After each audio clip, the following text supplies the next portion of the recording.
Hello बच्चों, कैसे हो आप सब। आप सभी का मैं स्वागत करता हूं YouTube पर और मिशन IIT बैच के अंदर। मेरा नाम है यू कुमार सरीन और आज हम डिस्कस करने जा रहे हो सर। तो बच्चों, आज हम करने वाले हैं centre of mass and collision और इसके अंदर जो है हम क्वेश्चंस करने वाले हैं और उन क्वेश्चंस के थ्रू कंसेप्ट्स को सीखेंगे और ट्रिक्स भी देखेंगे। क्या क्या ट्रिक्स हम यहाँ पर यूज कर सकते हैं, किस प्रकार से हम फटाफट आंसर निकाल सकते हैं। एक एक्स्ट्रा एज जो है हमें मिलेगा with competitors, compare to our competitors. तो चले फिर इंतजार के इस बात का बच्चों, लेक्चर को स्टार्ट करते हैं। पॉली चुप करके आगे बैठ रहा है। कौन है sir? Poly, imaginary theoretical student. और स्टूडेंट्स आप जहां पर भी हो मेरे साथ बच्चों, लेक्चर को स्टार्ट कर दीजिए। कह दीजिए क्या? जय लॉजिक। हमेशा लॉजिक लगाते रहे, बेसिक्स बनाते रहे। सर आपने कह दिया, हमने मान लिया ना जी ना, नहीं चलेगा। We need proper logic. ऐसा है तो क्यों है, ऐसा नहीं है तो क्यों नहीं, तो लॉजिक हमें लगाना है। तो सेंटर ऑफ मास चैप्टर के अंदर थोड़ा कंसेप्ट्स ज्यादा है। इससे पहले जो हमने करा था तो उसके अंदर जो है ज्यादा इतने चीजें नहीं होती। Force equal to mass into acceleration, Newton third law, FBD proper बनाना आना चाहिए। और वर्क के लिए dw is equal to f dot ds, power dw by dt, और conservative non conservative forces minus F dot D R is equal to D U, जो कि हमने लास्ट क्लास में ऑलरेडी देखा। अब इसके अंदर क्या मेन थ्योरी है, तो इसके अंदर तो सबसे पहले तो सेंटर मास है क्या। तो सेंटर मास जो है, अगर हमारे पास सिस्टम ऑफ पार्टिकल्स है, क्या है? System of particles. जैसे देखिए ये रहा एक सिस्टम ऑफ पार्टिकल्स, इसके अंदर बहुत सारे पार्टिकल्स हैं, है ना। तो ये हमारे पास क्या है? सिस्टम ऑफ पार्टिकल, मतलब बहुत सारे पार्टिकल्स हैं। तो अगर ये बहुत सारे पार्टिकल्स हैं और हम इसको स्टडी करना चाहते हैं तो हम क्या करेंगे? इस पर मान लीजिए कहीं फोर्स लगाते हैं। तो जब इसको हम फोर्स लगाएंगे तो देखो भैया, इसका जो मोशन है वो कुछ होगा, रैंडम सा मोशन हो जाएगा। जैसे देखिए कुर्सी है, अब इस कुर्सी को मान लीजिए मैंने ऐसे छोड़ रहा हूं, तो इसका जो मोशन है बड़ा ही कॉम्प्लिकेटेड है ना। लेकिन इसका जो सेंटर मास होगा उसकी खासियत है, उसकी एक्सेलरेशन हमेशा external force divide by total मास आती है। तो यहां पर जो सेंटर मास होगा, जैसे मान लो सेंटर मास यहां कहीं है, तो उसकी एक्सेलरेशन हम हमेशा निकाल सकते हैं। कैसे? एक्सटर्नल फोर्स को मास से डिवाइड कर दीजिए, सेंटर मास की एक्सेलरेशन मिल जाएगी।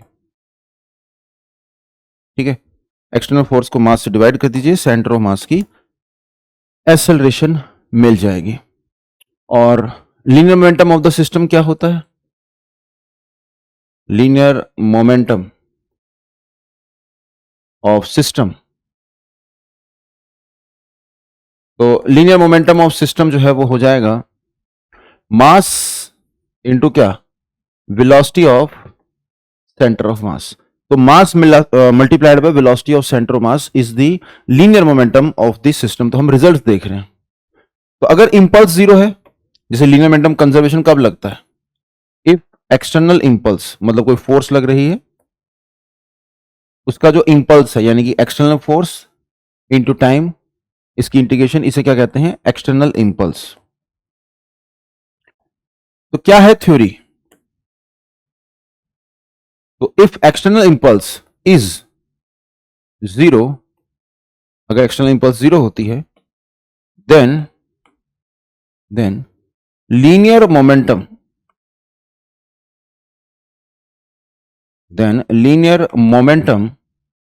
of the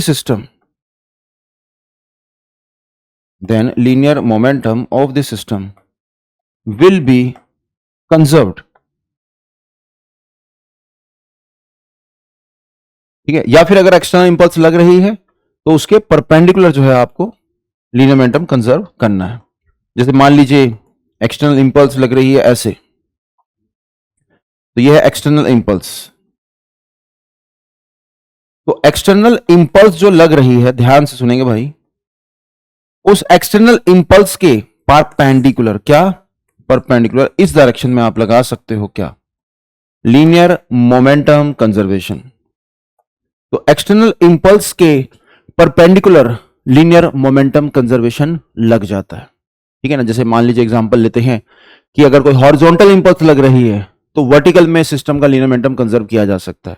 और अगर मान लीजिए वर्टिकल कोई इंपल्स लगती है एक्सटर्नल, तो हॉरिजॉन्टल में लीनियर मोमेंटम सिस्टम का हम कंजर्व कर सकते हैं। तो ये एक बेसिक है कि लीनियर मोमेंटम क्या होता है सिस्टम का। और फोर्स कहीं पर भी लगा लो, है ना, फोर्स लगा लो कहीं पे, एक्सेलरेशन होगी यहीं पे। तो आप कहीं पर भी फोर्स लगाइए, जो एक्सेलरेशन होगी वो सेंटर मास की acceleration external force divide by total mass ही आने वाली है। तो हम सेंटर मास की एक्सेलरेशन बहुत आसानी से निकाल सकते हैं। कैसे? एक्सटर्नल फोर्स को आप टोटल मास से डिवाइड कर दीजिए, सेंटर मास की एक्सेलरेशन आ गई। ठीक है, तो ये चीज जो है ये हम सेंटर मास के अंदर सीख रहे हैं। और पोजीशन ऑफ सेंटर मास, कैसे हमें सेंटर मास का पोजीशन वेक्टर मिलता है, तो वो जो है फॉर्मूला एक रहता है हमारे पास, integration of R DM upon क्या, टोटल मास। तो ये जो है सेंटर मास की हमारे पास पोजीशन है। स्टैंडर्ड रिजल्ट्स के अंदर सेंटर मास पता होना चाहिए। हेमिस्फेरिकल बाउल r/2, है ना, हेमिस्फेरिकल शेल है जिसे r/2, और एक रिंग है सेमी सर्कुलर रिंग 2r/π। ठीक है, सॉलिड हेमिस्फेयर है 3r/8। ठीक है ना, तो ये स्टैंडर्ड रिजल्ट्स हैं हमारे पास, तो हमें इन्हें याद रखना है।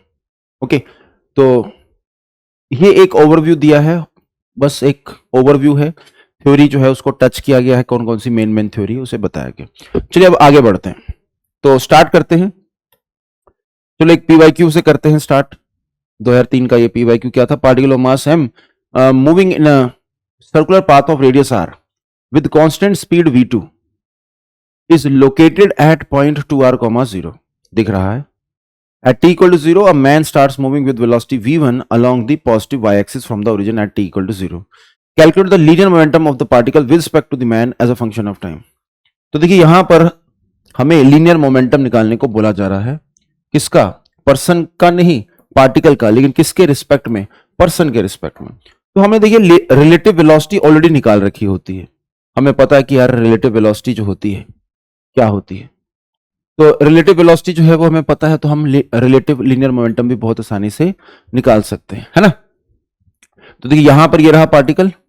अब ये पार्टिकल मान लीजिए यहां कहीं जाता है, तो ये देखिए ये थीटा एंगल है, तो इसके पास ऐसे कुछ वेलोसिटी आती है। तो अब मान लीजिए मैं इस वेलोसिटी को वेक्टर फॉर्म में लिखना चाहूं, तो वेलोसिटी वेक्टर फॉर्म में लिखना चाहता हूं, तो कैसे हम इसको वेक्टर फॉर्म में लिख सकते हैं? तो एक हॉरिजॉन्टल लाइन खींची, ठीक है, और जैसे ये एंगल थीटा था तो ये भी थीटा आ जाएगा, और ये एंगल आ जाएगा हमारे पास π/2 माइनस क्या, थीटा। तो π/2 माइनस थीटा हमारे पास ये आ रहा है। अब देखिए जरा इसका कॉम्पोनेंट ले लेते हैं, ये v2 तो इसका मैग्नीट्यूड है, तो v2 cos of π/2 minus theta, cos of π/2 minus theta क्या होता है, साइन थीटा। तो v2 साइन थीटा हमारे पास आ गया, माइनस आई कैप आ गया, और एक हो जाएगा v2 cos थीटा ऊपर की तरफ j कैप। तो ये है वेलोसिटी ऑफ द पार्टिकल। अब हमें निकालनी है वेलोसिटी किसकी, मैन की। अब मैन की वेलोसिटी का वेक्टर तो बहुत ही सिंपल है, मैग्नीट्यूड v1 है और डायरेक्शन क्या है, j कैप। तो अब आप क्या कर सकते हो, रिलेटिव वेलोसिटी निकाल सकते हो। तो रिलेटिव वेलोसिटी हमें चाहिए 2 की 1 के रिस्पेक्ट में, तो ये आ जाएगा v2 माइनस v1। देखिए कितना बेसिक सवाल, तो बस उसमें से इसे माइनस करना है। तो जब माइनस करेंगे तो v2 साइन थीटा।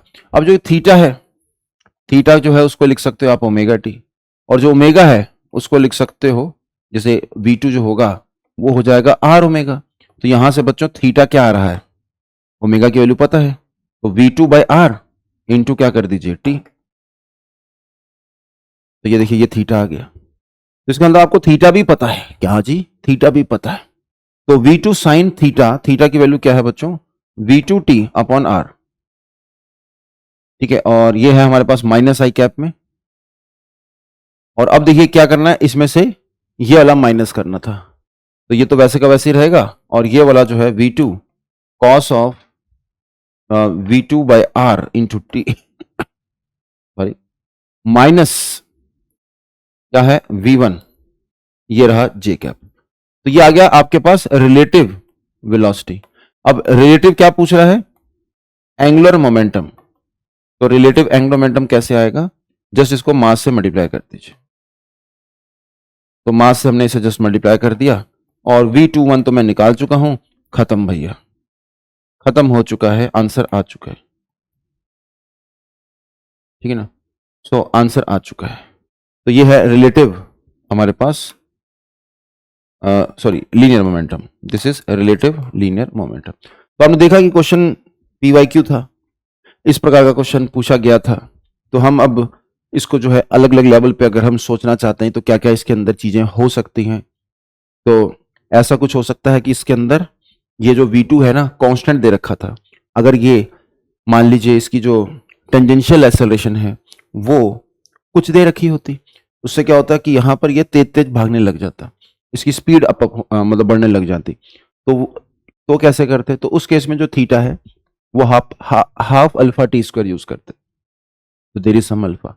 ठीक है, और इस पर्सन को सीधा की बजाय टेढ़ा भी घुमा सकते थे, या फिर इस तरह के एक सर्कल में घुमा सकते थे। तो अगर इस तरह के एक सर्कल में घुमाते तो मैं क्या करता, पर्सन का पहले लीनियर मोमेंटम निकालता या वेलोसिटी निकालता, और साथ में जो है पार्टिकल की जो है वेलोसिटी ऑलरेडी मैंने निकाल रखी थी सब्ट्रैक्ट करता, कंसेप्ट वही लगाता, रिलेटिव वेलोसिटी देखूंगा, मास से मल्टीप्लाई करूंगा तो रिलेटिव लीनियर मोमेंटम आ जाएगा, एज सिंपल एज दैट। तो चलिए एक ये रहा पी वाई क्यू, ठीक है ना। तो अब हम एक F Y Q type discussion करते हैं।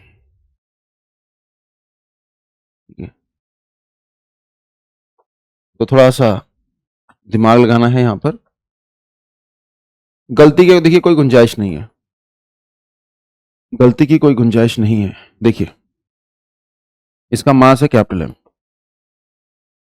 यहां पर कोई ब्लॉक है, ठीक है, रहा ब्लॉक, इसका मास है स्मॉल एम, बाकी सब कुछ क्या है, स्मूथ। तो याद करिए लास्ट लेक्चर के अंदर लास्ट लेक्चर जो था उसके अंदर मैंने आपसे डिस्कस किया था एक इस प्रकार का क्वेश्चन, और सवाल ये था कि आप ये बताइए कि work done by normal direction on the block positive आएगा नेगेटिव आएगा, है ना।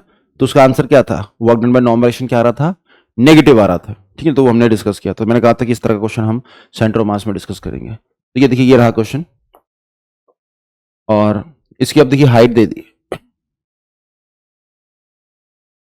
तो height is given to you. ठीक है, अब देखिए क्वेश्चन क्या है, क्वेश्चन है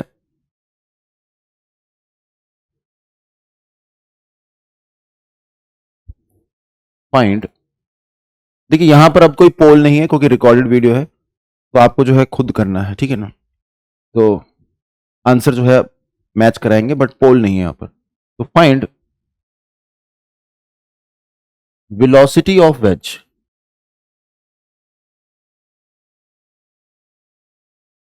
when find velocity of wedge when block is just about to touch the ground। ठीक है ना, सब कुछ क्या है, स्मूथ है। क्वेश्चन क्लियर है, देखो मैं साइड में हो रहा हूं, ट्राई करिए। आइए डिस्कस करते हैं। तो आप दिव्य शक्तियों का इस्तेमाल करके आपने पॉज किया होगा, हाँ सर पॉज किया है, पॉज किया है ना। तो अब देखो इसके भी रूल सुन लो क्योंकि रिकॉर्डेड वीडियो है। लाइव वीडियो के अंदर मैं आपको टाइम देता था ना, पोल चलाता था, टाइम देता था कि इस टाइम के अंदर आपको करना है। रिकॉर्डेड वीडियो के अंदर क्या रहेगा, आपके पास 4 अटेम्प्ट है, ठीक है ना। आप ट्राई करेंगे, नहीं हुआ, खुशी मना के फिर से दूसरा अटेम्प्ट, क्यों, क्योंकि नहीं हुआ। हम जब क्वेश्चन नहीं करते तो हम खुश होते हैं, क्यों, क्योंकि हम लॉजिकल बच्चे, हमें पता है कि अगर हमसे क्वेश्चन हो गया तो पेपर में भी हो जाता। तो अगर क्वेश्चन नहीं हुआ तो खुशी मनाइए, क्योंकि अगर ये पेपर में आता तो पेपर में हम नहीं कर पाते, लेकिन हमें ये पेपर से पहले मिला है, तो खुशी मना के सेकंड अटेम्प्ट। अब बच्चों अगर सेकंड अटेम्प्ट में ना हो तो क्या करना है, तो सेकंड अटेम्प्ट में अगर ना हो तो आप एक बार नोट्स रिवाइज कर लो, नोट्स रिवाइज कर लो। हो सकता है कि कुछ डिस्कशन जो है वो पेंडिंग था जिसकी वजह से जो है आपने क्वेश्चन जो है नहीं करा, या फिर कोई थ्योरी थी जो आप नहीं लगा पा रहे थे, तो थ्योरी देख के थर्ड अटेम्प्ट, अगर थर्ड अटेम्प्ट में नहीं होता तो आप क्या करेंगे, बैच में तो आपने एनरोल करा ही रखा है, तो वहां पर कुछ डिस्कशन करा, ठीक है, तो या यूट्यूब पे डिस्कशन करा, तो वहां से कुछ ना कुछ हिंट मिला, या फिर जो मेरी लाइव क्लास होती तो उसके अंदर कमेंट किया और हिंट मांगा, और फिर उसके बाद जो है फोर्थ अटेम्प्ट दे देना है। अगर फिर भी नहीं होता तो आपका एक जेन्युइन डाउट है। ओके, क्लियर है।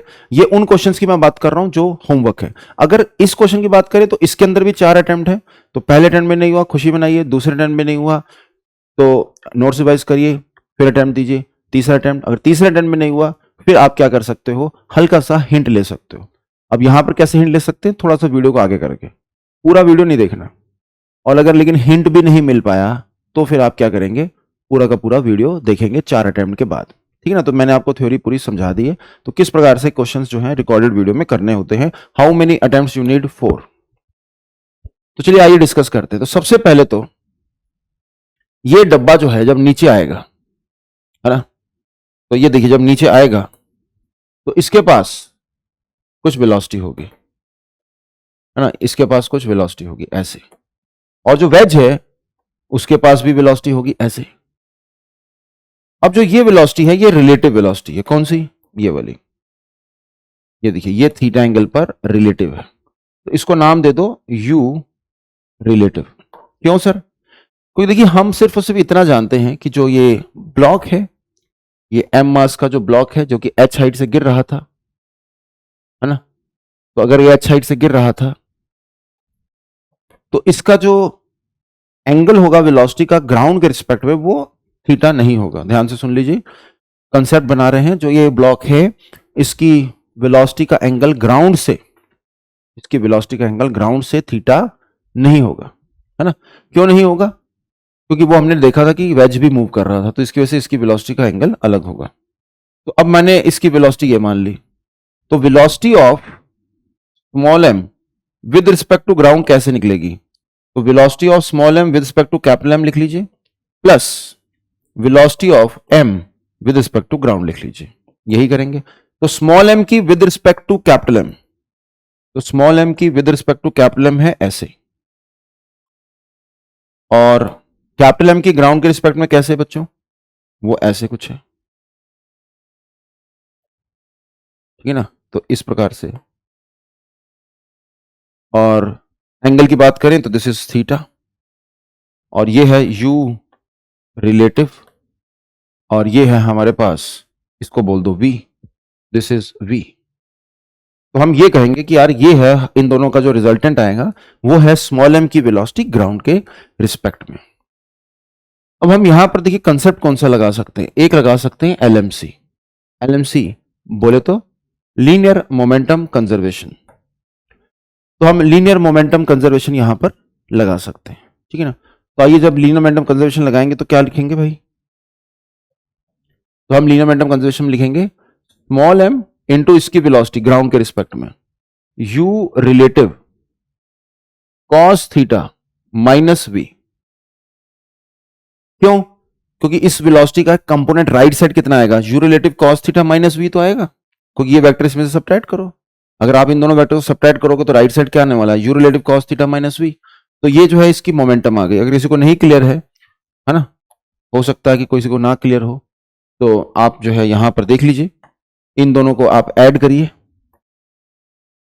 ठीक है। तो इधर देखिए एक कंपोनेंट आएगा और एक नीचे की तरफ कंपोनेंट आएगा, तो यहां पर आ जाएगा u relative cos theta minus v, और इधर आ जाएगा u रिलेटिव क्या, साइन थीटा। तो एक आ रहा है हमारे पास u रिलेटिव कॉस थीटा, एक आ रहा है u रिलेटिव साइन थीटा। तो ये जो राइट साइड में जो वेलोसिटी है वो हम ले रहे हैं, क्योंकि लीनियर मोमेंटम कंजर्वेशन कौन सी डायरेक्शन में लगेगा, हॉरिजॉन्टल में। तो हम LMC लगाओ कहां पर, LMC लगाओ हॉरिजॉन्टल में, LMC लगाइए कहां पर, हॉरिजॉन्टल में। तो ये आ गया मास इंटू इसकी velocity is equal to capital M into v। तो ये रही पहली क्वेश्चन। और क्या आता है हमें, और क्या पता है, बट वी नो एक्स्ट्रा, इसके अलावा हमें पता है कि स्मूथ सरफेस है, तो स्मूथ सरफेस में बच्चों जो वर्क डन होगा mg का काइनेटिक एनर्जी के चेंज के बराबर हो जाएगा। तो वर्क एनर्जी थ्योरम हम यहां पर लगा सकते हैं। तो आइए जरा लगाते हैं, क्या टेक, टेक बोले तो टेक बोले तो क्या है भैया, टेक टोटल एनर्जी कंजर्वेशन। तो हम टेक लगाएंगे, तो टोटल एनर्जी कंजर्वेशन हम यहां पर लगाने वाले हैं। तो हम कहेंगे देखिए पोटेंशियल डिक्रीज हुई है mgh, और उससे क्या हुआ, काइनेटिक एनर्जी बढ़ी है। तो काइनेटिक एनर्जी जो बढ़ी है, अब देखो ये जो चीज है ना ये थोड़ी खतरनाक सी है, खतरनाक सी मतलब थोड़ी मतलब कहो कि मतलब गलत होने के ज्यादा चांसेस हैं, तो इसलिए मैं इसको नेक्स्ट पेज पे रख रहा हूं। ये सिर्फ इसलिए क्योंकि जो स्टूडेंट नोट देखेंगे ना, हिंट लेंगे, उनको पहले एलएमसी का हिंट मिल जाए और फिर जब वो आगे स्किप करेंगे तो फिर उन्हें टेक का हिंट मिले। करना क्वेश्चन लेकिन खुद ही है। तो देखिए टेक लगा रहे हैं, तो potential G decrease mgh is equal to kinetic energy increase half capital M v square. लेकिन जो ये पार्टिकल है कौन सा, ब्लॉक, इसकी जो काइनेटिक एनर्जी लिखोगे ना, तो हाफ एम यू रिलेटिव का स्क्वायर मत लिख दियो, क्योंकि वो जो काइनेटिक एनर्जी आ रही है वो किसके रिस्पेक्ट में आ रही है, वेज के रिस्पेक्ट में आ रही है। और हमें जो लिखना है kinetic energy conservation, kinetic energy conservation नहीं बोलना चाहिए, total energy conservation, potential energy decrease is equal to kinetic energy increase, तो हमें वो ग्राउंड पर बैठ के लगाना है। तो हमें वो ग्राउंड पर बैठ के लगाना है। तो हम ग्राउंड पर बैठेंगे, तो ग्राउंड पर बैठेंगे तो वेलोसिटी भी कौन सी होनी चाहिए भाई, ग्राउंड वाली होनी चाहिए, है ना। तो यहां पर इस चीज का हमें ध्यान रखना है कि ग्राउंड वाली वेलोसिटी होनी चाहिए। तो हाफ स्मॉल एम। अब ग्राउंड के रिस्पेक्ट में देखिए वेलोसिटी कैसे निकलेगी। तो ये देखिए दो कंपोनेंट थे, U relative cos theta minus V, तो U relative cos theta minus V का square plus U relative sine theta का स्क्वायर, और इस पूरे का हमें जो है मतलब अंडर रूट करके स्क्वायर करना, तो ये हट जाएगा। क्योंकि आपको जो है वेलोसिटी कैसे मिलेगी, आप इसका स्क्वायर करोगे, इसका स्क्वायर करोगे और फिर अंडर रूट करोगे, फिर स्क्वायर करोगे, तो वो अपने आप ही हट जाएगा। तो now we have created two equations. अब हम इसे सॉल्व करके आंसर निकाल सकते हैं, ठीक है ना। तो हमें इसका जब आंसर निकालना है तो हमें इन दोनों जो इक्वेशंस को, इसको और इसको सॉल्व करना पड़ेगा। लेकिन चलिए तब भी आप आंसर को स्टूडेंट्स मिलाने की कोशिश करें करते हैं।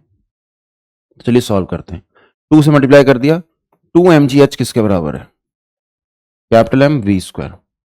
अब small m U relative minus V आ रहा है और यहां पर यू रिलेटिव साइन थीटा आ रहा है, तो मुझे यू रिलेटिव तो यहां से मिल ही रहा है, यहां पे ब्रैकेट खोलो, तो m u relative cos theta divide by capital M plus small m, ये v आ रहा है ना।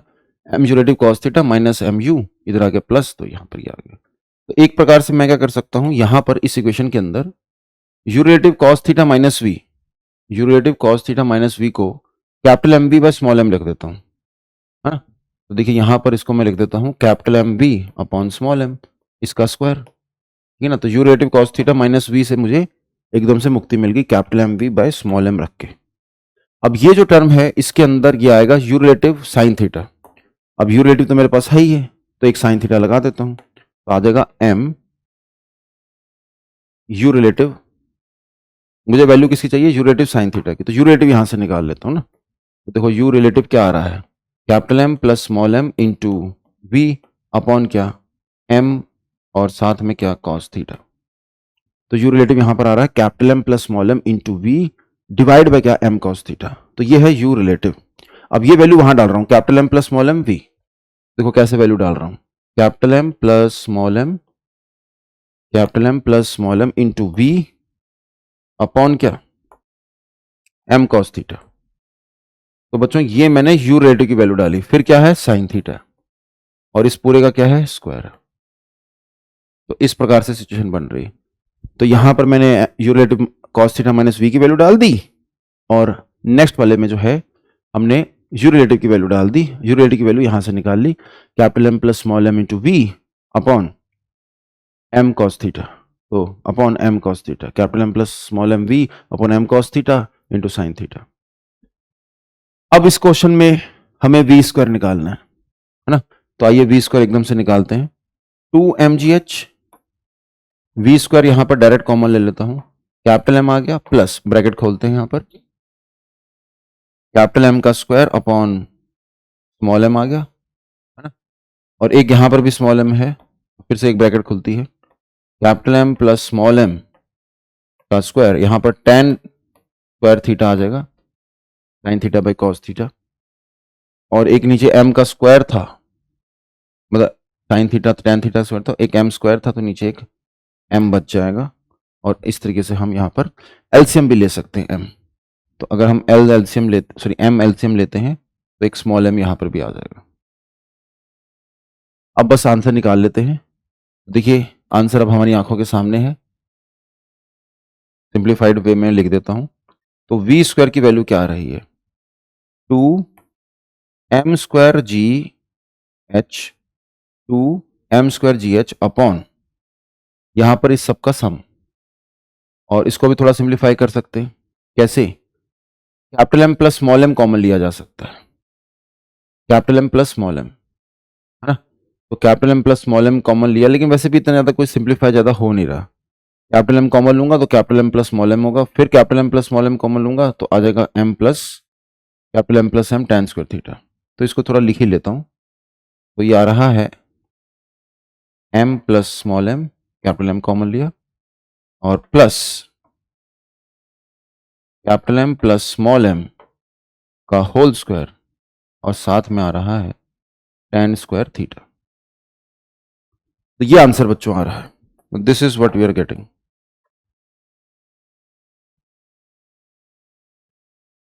तो जो स्टूडेंट्स आंसर मैच कराना चाहते थे तो वो यहां पर आएंगे, आंसर मैच कराएंगे।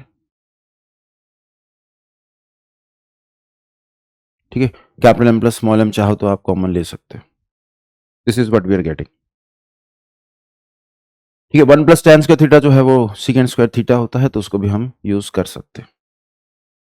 ओके, और डायमेंशनली भी चेक करते रहा करें, जैसे कि यहाँ पर डायमेंशन मास का स्क्वायर है, यहाँ पर भी मास का स्क्वायर है, तो ऐड किया जा सकता है।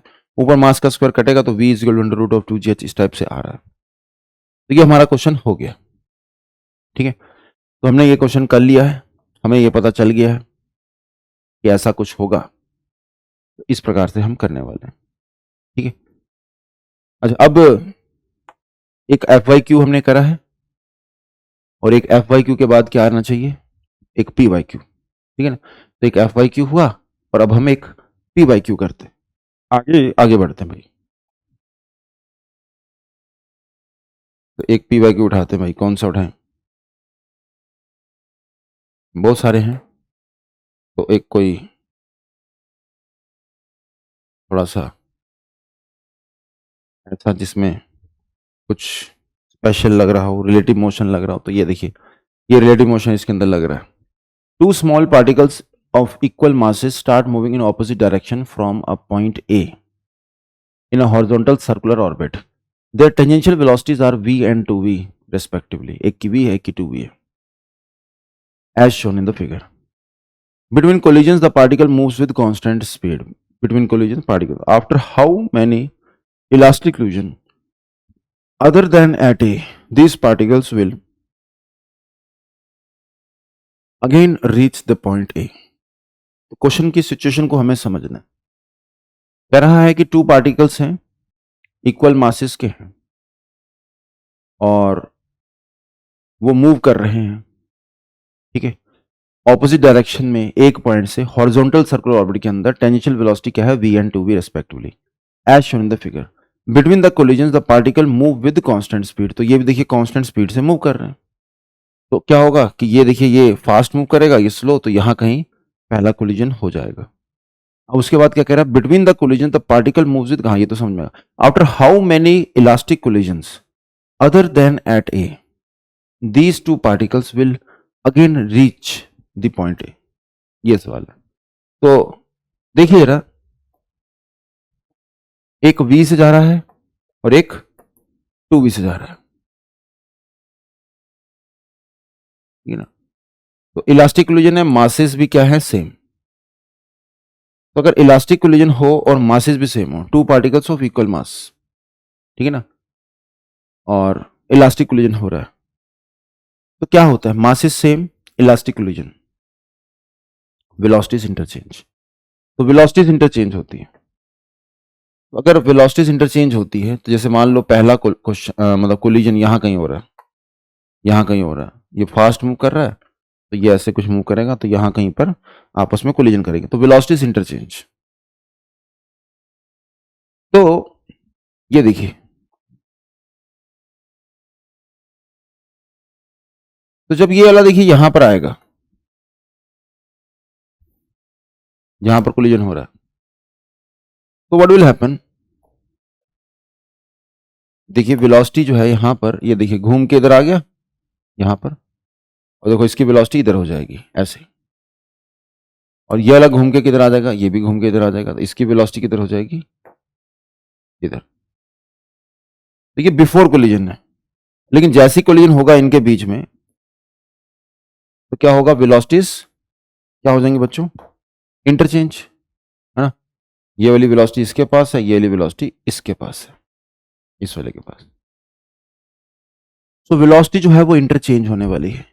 अगर वेलोसिटी इंटरचेंज होने वाली है तो 2v किसको मिल जाएगी, अब इसको मिल जाएगी। देखिए एकदम से कोलिजन हुआ, पहले यहां पर थी सिचुएशन, अब क्या हुआ, अब इनका आपस में कोलिजन हुआ। अब जैसे ही बच्चों इसका आपस में कोलिजन हुआ फिर से, तो वेलोसिटी क्या हो गई, इंटरचेंज। अब ये वाली वेक्टर इसको मिल रहा है और ये वाला वेक्टर इसको मिल रहा है, ऐसी सिचुएशन हो रही है। और अब देखिए ये मूव किससे करेगा, ये 2v से करेगा और ये v से करेगा। पहले ये 2v से कर रहा था और ये v से कर रहा था, है ना। तो एक प्रकार से कोलिजन हुआ एक बार और ये फिर यहां कहीं पहुंचेगा। तो हम ऐसा करते हैं, इनके नाम रख देते हैं। जैसे देखिए इसका नाम रख देता हूं मैं a और इसका नाम रख देता हूं मैं b। तो जो a है वो वापस जहां से स्टार्ट करा था वहीं पर कब पहुंचेगा, ये निकाल लेते हैं। अब देखिए a जो है वो यहां देखिए जाएगा, टकराएगा, फिर वापस आ जाएगा v स्पीड से। तो एनालिसिस करनी थोड़ी सी मुश्किल हो रही है ना, एनालिसिस करनी थोड़ी मुश्किल हो रही है। क्यों, क्योंकि जाते वक्त तो वेलोसिटी कितनी है 2v, आते हुए वेलोसिटी कितनी है v। लेकिन हम ऐसे सोचें कि मान लीजिए एक कैमरा पर्सन है, वो जो है वो किसके साथ भाग रहा है, इसके साथ, ए के साथ। तो जो ए है जैसे से भाग रहा है ऐसे, तो कैमरा पर्सन भी भाग रहा है कितनी स्पीड से, 2v। तो जैसे ही कोलिजन होगा तो what will happen, camera person तो भागता रहेगा लेकिन बस उसके साथ जो पहले कौन भाग रहा था, ए भाग रहा था। तो अब कौन भागने लग जाएगा, बोलिए, तो अब कौन भागने लग जाएगा, तो अब भागने लग जाएगा उसके साथ बी। यानी कि कैमरा पर्सन के साथ हमेशा एक जना है, पहले बी था और अब कौन है, ए। तो नहीं सॉरी, पहले ए था, स्क्वायर्स लगा देते हैं। तो पहले कौन था, पहले ए था, अब कौन है, बी। और फिर उसके बाद जो है कैमरा पर्सन जो है ऐसे ऐसे गोल गोल घूमता रहेगा, ठीक है ना। तो हमने क्या करा, दो कैमरा पर्सन लगा दी। एक कैमरा पर्सन जो है इसको देख रहा और एक कैमरा पर्सन इसको भी देख रहा, ठीक है ना। तो अब बताइए कैमरा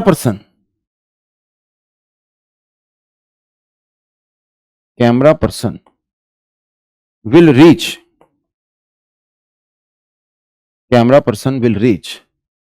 ओरिजिनल पोजीशन कब, आफ्टर कैमरा पर्सन, कौन सा कैमरा पर्सन, ए मान लेते हैं। और इसी प्रकार से कैमरा पर्सन जो बी है उसकी भी बात कर लेते हैं।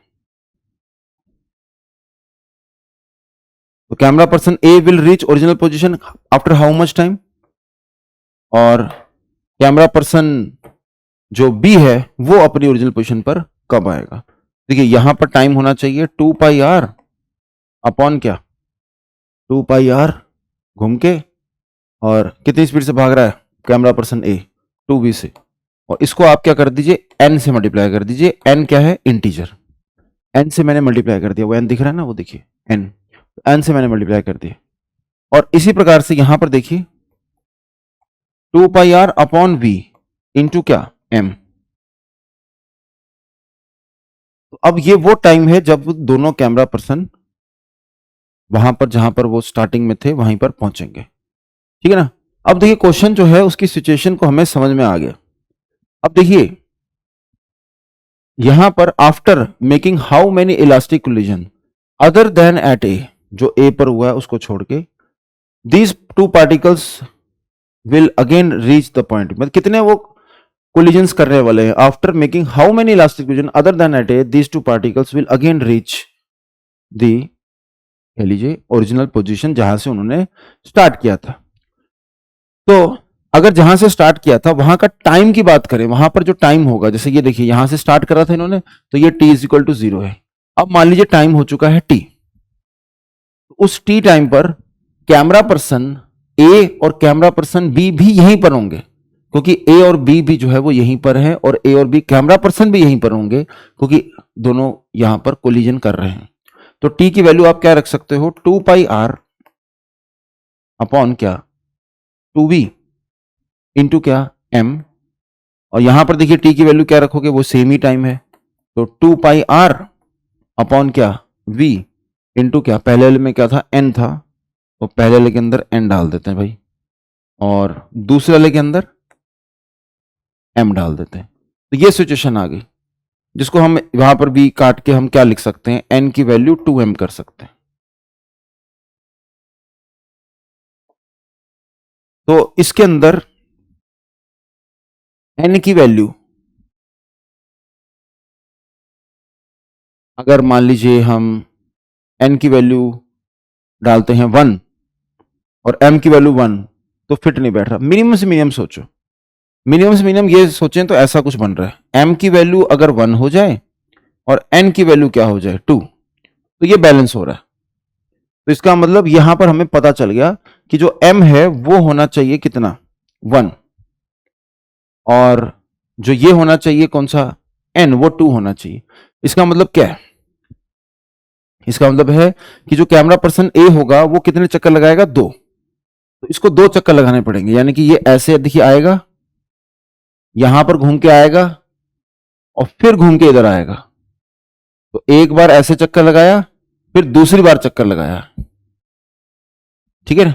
अब इन दोनों चक्रों में जो पार्टिकल्स हैं वो कितनी बार कोलाइड करेंगे, हमें ये निकालना है। तो अब मैं कैसे निकाल सकता हूं, मुझे पता चल गया कि भैया मिनिमम से मिनिमम केस तो ये है, तो मेरे पास टाइम आ गया, टाइम की वैल्यू मुझे पता चल चुकी है। तो टाइम की वैल्यू क्या है, एक ही फिक्स टाइम आएगा, आप चाहो तो कोई भी यूज कर सकते हो, जैसे मान लो मैं ये वाला यूज करता हूं, एन की वैल्यू कितनी, 2, तो 2πr/v, तो ये मेरे पास टाइम आ चुका है, ठीक है ना। तो ये मेरे पास टाइम आ चुका है कि इतने टाइम के बाद वो ए, कैमरा पर्सन ए और कैमरा पर्सन बी दोनों के दोनों वहां पर होंगे जहां से वो स्टार्ट कर रहे थे। अब इस टाइम के अंदर कितनी बार कोलिजन होगा वो मुझे चाहिए, तो नंबर ऑफ कोलिजन मुझे चाहिए। अब ये मैं कैसे निकालूं, मुझे टाइम तो पता चल गया कि इतनी टाइम के बाद क्या होगा कि दोनों के दोनों कैमरा पर्सन ए और कैमरा पर्सन बी वहां पर आ जाएंगे जहां से उन्होंने स्टार्ट किया था। अगर दोनों के दोनों कैमरा पर्सन, देखिए एक कैमरा पर्सन ऐसे जा रहा है, दूसरा ऐसे जा रहा है, और फाइनली वो जो है यहां पर मीट कर रहे हैं, तो इसका मतलब वो पार्टिकल्स भी एक दूसरे को कोलाइड कर रहे होंगे। लेकिन नंबर ऑफ कोलिजन्स कितने होंगे ये कैसे निकालूं, तो इसके लिए अब मैं क्या कर रहा हूं, ध्यान से सुनिए। अब मैं कैमरा पर्सन का कीटाणु बिठा रहा हूं, तो मैं ए पर कीटाणु बिठा देता हूं, ठीक है ना। तो किसी एक पर हम कीटाणु बिठाते हैं, तो मैंने क्या करा, ये ए था और ये बी था ना, तो मैं किसी एक पर कीटाणु बिठा देता हूं। तो देखो ए की वेलोसिटी कितनी है, 2v, ऐसे, ये देखो 2v, और बी की वेलोसिटी कितनी भाई, v है ना। अब कीटाणु कहां पर बिठाया गया है, कीटाणु बिठा दिया गया इस पर, ये है कीटाणु, तो कीटाणु आ गया यहां पर। अब कीटाणु यहां पर है, अब कीटाणु के रिलेटिव सोचो, ठीक है, तो थिंक रिलेटिव टू कीटाणु, थिंक रिलेटिव टू कीटाणु। तो कीटाणु के रिलेटिव अगर मैं सोचूंगा ना भाई, तो कीटाणु रेस्ट पर है, तो दूसरे की वेलोसिटी कितनी लगेगी, जैसे मैं 2v से जा रहा था उसकी तरफ, वो v से आ रहा था, तो कितने से लगेगा हमें आता हुआ, 3v से, है ना। तो हम कहेंगे थिंक रिलेटिव टू कीटाणु, तो कीटाणु इज एट रेस्ट, तो ए इज एट रेस्ट, और जो बी है वो कितनी स्पीड से आ रही है, 3v से। तो कितने कोलिजन, मतलब कितनी देर बाद कोलिजन होगा, तो हम कहेंगे कि देखिए फर्स्ट कोलिजन कब होगा। देखिए मैं जो डिस्कस कर रहा हूं ना, पूरा बाल की खाल उखाड़ के डिस्कस कर रहा हूं, ताकि इसके अंदर कोई भी मॉडिफिकेशन एडवांस वाले क्रिएट करें तो आप डरे ना, आपको पता रहे कि क्या करना है, किस तरीके से प्रोसीजर यहां पर हम बनाते हैं, किस प्रकार से इसे हम करते हैं। जो फर्स्ट कोलिजन है, पहला कोलिजन, वो कब होगा, वो होगा, डिस्टेंस कितना है 2πr और स्पीड कितनी है 3v, उससे छोटा टाइम है, यस। सेकंड कोलिजन कब होगा, 2πr upon 3v into 2 time बाद, क्योंकि हम अगर कीटाणु ए को रेस्ट पे मान रहे हैं तो दूसरे वाला हमें आता हुआ दिखेगा 3v से, टकराएगा फिर जाता हुआ भी हमें 3v से दिखेगा, क्योंकि इलास्टिक कोलिजन है। Relative velocity of approach is equal to velocity of relative velocity of separation. तो अब सेकंड कोलिजन अब हमारा यहां पर होगा। तो अब उसके साथ कंपेयर करो, तो बड़ा है कि छोटा, 2 पाई आर बाई वी, और यहां देखो 2 pi r by 3v by 2, 1.5, तो अभी भी छोटा है। थर्ड कोलिजन देखते हैं, थर्ड कोलिजन कब होगा? 2 pi are upon 3v into क्या 3। हाँ, तो ये उसके बराबर आ गया, यानी कि इतने टाइम के बाद थर्ड कोलिजन हो रहा है। तो पहला, दूसरा, तीसरा, तो 3 कोलिजन हमारे पास होंगे। समझ में आ रहा है? एक बार फिर से समरी लीजिए।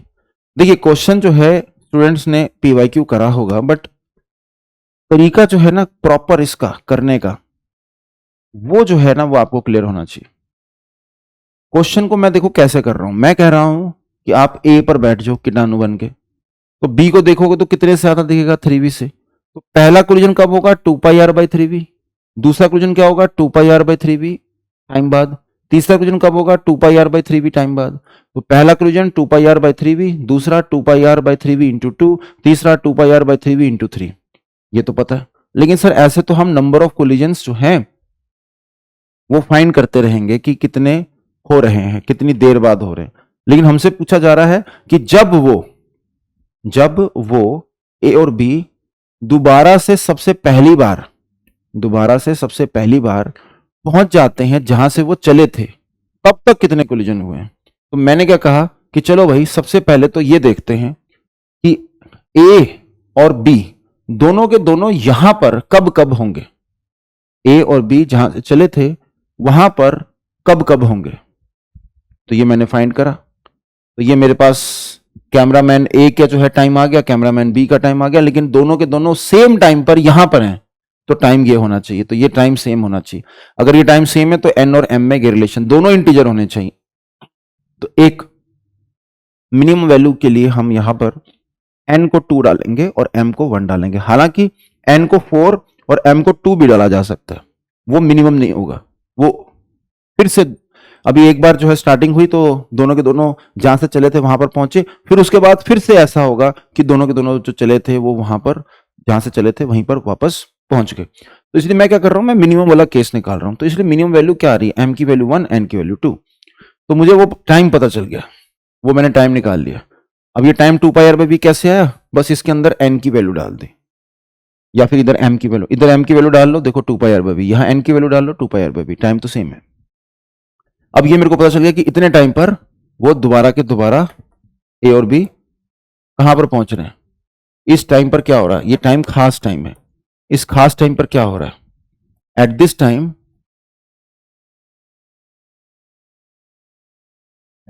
Time both A and B are at starting point, ठीक ना?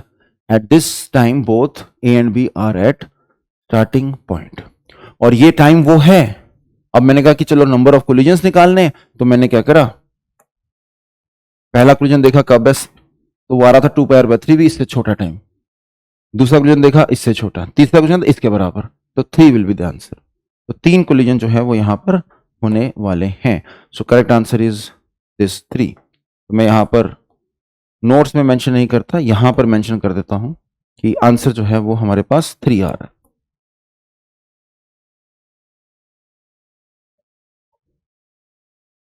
ठीक है, अब इसके अंदर देखिए क्या पीवाईक्यू में मॉडिफिकेशंस हो सकती है। तो क्या मॉडिफिकेशन इसके अंदर हो सकती है? तो देखिए इसके अंदर मॉडिफिकेशन इस प्रकार से करी जा सकती है कि ये बोल दिया जाए कि जहां से चला था वहां नहीं, किसी और पॉइंट पर वो वापस आ रहे हैं, ऐसा कुछ करके, ठीक है ना? कि जैसे कैमरा पर्सन है वो ऐसे चल रहा था, ठीक ना, तो वो दोनों के दोनों यहां पर मान लीजिए कोलाइड कर रहे थे, तो मैं इसको मॉडिफाई कैसे कर सकता हूं? मैं कहूंगा कि यहां पर इस जगह पर ये दोनों के दोनों एक दूसरे को कोलाइड कर रहे थे। कहां पर कोलाइड कर रहे थे? इस जगह पर। तो अब कोई टाइम दे दिया, लेट अस सपोज टाइम दे दिया, रेडियस की वैल्यू दे दी, टाइम की वैल्यू दे दी आपको 20 मिनट्स। तो मैं पूछ सकता हूं कि मैं अगर यहां पर बैठा हूं और मुझे यहां पर कोलिजन्स दिखते हैं, तो इसी जगह पर मैं कितने कोलिजन देखूंगा? कहीं और नहीं, यहां पर भी कोलिजन हो रहा होगा, यहां पर भी हो रहा होगा, यहां पर कितने हो रहे होंगे? तो इस तरह से पूछा जा सकता है। क्योंकि यहां पर इस क्वेश्चन में जो एक्चुअल में क्वेश्चन आया उसमें क्या पूछा गया है कि टोटल नंबर ऑफ कोलिजन्स कितने हुए। अगर मैं आपसे ये पूछूं कि नहीं मेरे को बताइए कि इस पर्टिकुलर जगह पर ही कितने कोलिजन हुए, क्योंकि ये सिस्टम जो है अपने आप को रिपीट करेगा, क्योंकि ये एक पीरियोडिक मोशन सा आ गया, क्योंकि दोनों के दोनों after this time, how much time after this 2πr/v time, दोनों के दोनों कहां पर आ चुके हैं? वापस जहां से जिन्होंने मतलब जहां से स्टार्ट करा था वहीं पर वापस आ रहे हैं। तो इसका मतलब मोशन रिपीट हो रहा है। तो अब अगर मैं ये बोलूं कि 20 मिनट में किसी पर्टिकुलर जगह पर, जैसे कि स्टार्टिंग पॉइंट पर ही कितने कोलिजन हो रहे हैं, स्टार्टिंग पॉइंट पर ही कितने कोलिजन हो रहे हैं, तो उसके लिए मेरे को क्या करना पड़ेगा? मेरे को देखना पड़ेगा कि अच्छा ये वापस यहां पर कब आते हैं। तो ये वापस यहां पर आते हैं at this time both A and B are at the starting point. तो जब ये स्टार्टिंग पॉइंट पर आ रहे हैं तो कोलिजन हो रहा है, तो मैं 20 मिनट को इससे डिवाइड कर दूंगा तो मेरे पास वो आंसर आ जाएगा। तब मेरे को इस तरह की एनालिसिस करने की जरूरत नहीं, क्योंकि बीच में जो भी कोलिजन हो रहे होंगे वो मेरे से नहीं पूछा जा रहा, मुझसे पूछा जा रहा है कि यहीं पर कितने कोलिजन होंगे। तो ऐसे मॉडिफिकेशंस के लिए भी तैयार रहना है, और वही स्टूडेंट तैयार रहेगा जिसको ये डिटेल में हमने डिस्कस करा। तो मैं तसल्ली से प्रॉपर टाइम देके ये मैं डिस्कशन चाहता हूं। अब देखते हैं जरा कितना आपको समझ में आया। तो एक FYQ दे रहा हूं इसी कंसेप्ट पर बेस्ड। तो देखिए क्या है FYQ। ये एक सिलेंडर है, इसका मान लीजिए रेडियस है R, ठीक है ना। तो ये एक सिलेंडर है जिसका रेडियस क्या है? R है। ओके, अब देखिए क्या होगा।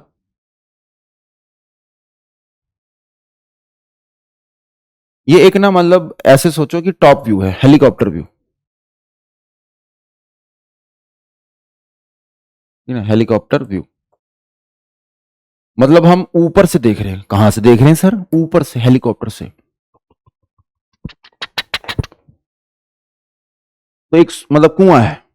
साइड व्यू देखा जाएगा तो कुछ इस प्रकार का। तो side view is like this.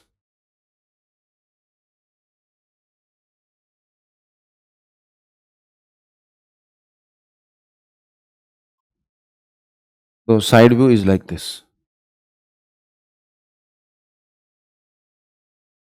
ठीक है ना। तो ऐसा कुछ है, इसकी हाइट मान लेते हैं h, और रेडियस क्या है इसका? R। हाइट क्या है? h, रेडियस क्या है? R। और एक पार्टिकल जो है इसके अंदर देखिए एंटर कर रहा है। कहां है ये पार्टिकल? ये रहा, ठीक है। तो ऐसे देखिए ये पार्टिकल एक m मास का इसके अंदर एंटर करता है। और अगर हम टॉप व्यू से देखें तो वो मान लीजिए कुछ पार्टिकल जो है ऐसा एंटर कर रहा है, ऐसे, ठीक है। तो इसकी जो वेलोसिटी है वो आपको दे रही है, मान लो u, ठीक है। ये रहा पार्टिकल, इसकी वेलोसिटी कितनी दे रखी है? u। और कितने एंगल पे दे मान लीजिए आ रहा है, कोई पूछे तो ऐसा करते हैं, रेडियस से अल्फा एंगल मान लेते हैं। तो ये जो वेलोसिटी है वो कुछ ऐसे मान लो, रेडियस से अल्फा एंगल, मतलब अलोंग द रेडियस नहीं मानी, अल्फा एंगल पे मान ले। और ये रहा वो पार्टिकल, ऐसे पार्टिकल आ रहा है। तो ये हेलीकॉप्टर व्यू है, और जो ये है बच्चों ये क्या है? साइड व्यू है। तो एक हेलीकॉप्टर व्यू है और एक साइड व्यू है। अब सवाल देखिए क्या है। जितने भी कोलिजन्स हैं बॉल और वेसल के बीच में, सारे इलास्टिक है।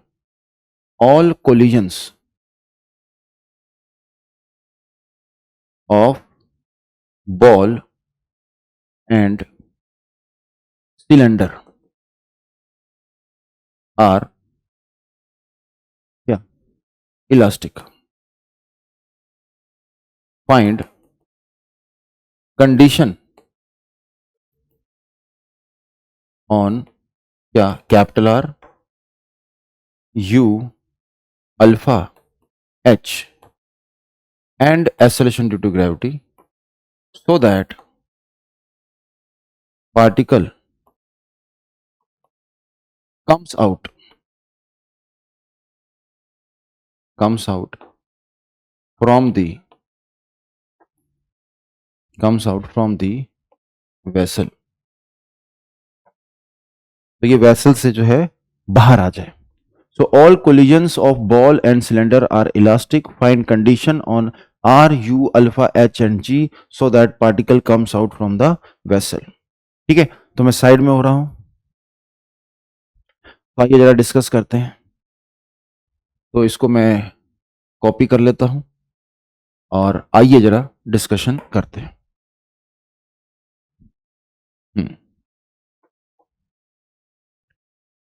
तो देखिए, मोशन जो है वो किस प्रकार का होगा, इसको विजुलाइज करना है. कैसा मोशन होने वाला है, इसको विजुलाइज करना है.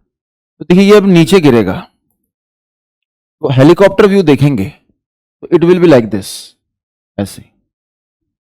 यहां टप्पा खाएगा, फिर इधर जाएगा, फिर इधर जाएगा एंड सो ऑन. और इसका अगर सेंटर से एंगल देखेंगे तो कुछ इस प्रकार से इसका सेंटर से एंगल बन रहा है. मतलब अल्फा ये है तो ये भी अल्फा होगा, ये भी अल्फा होगा, ये भी अल्फा होगा, ठीक है ना, और फिर ये भी अल्फा होगा, ये भी अल्फा. तो ये हमारा सेंटर है. तो इस तरह का मोशन जो है हेलीकॉप्टर वाले केस में होगा. और अगर हम साइड व्यू की बात करें तो इसका मोशन कैसा होना चाहिए, टप्पा खाया, ऊपर आया, अरे भाई ये तो नीचे गिर गया, फिर यहां कोलिजन करके ऐसे आएगा, ऐसे. ठीक है ना. तो ये देखिए, इस प्रकार से इसका कोलिजन दीवारों के साथ हो रहा है. ठीक है ना, टप्पा खाया, इधर गया, कोलिजन हो रहा है. यहां आया, टप्पा खाया, इधर गया, ऐसे. तो कुछ इस प्रकार से कोलिजन जो है वो हो रहा है. तो चलिए अब मेरे को बताइए, condition to remain,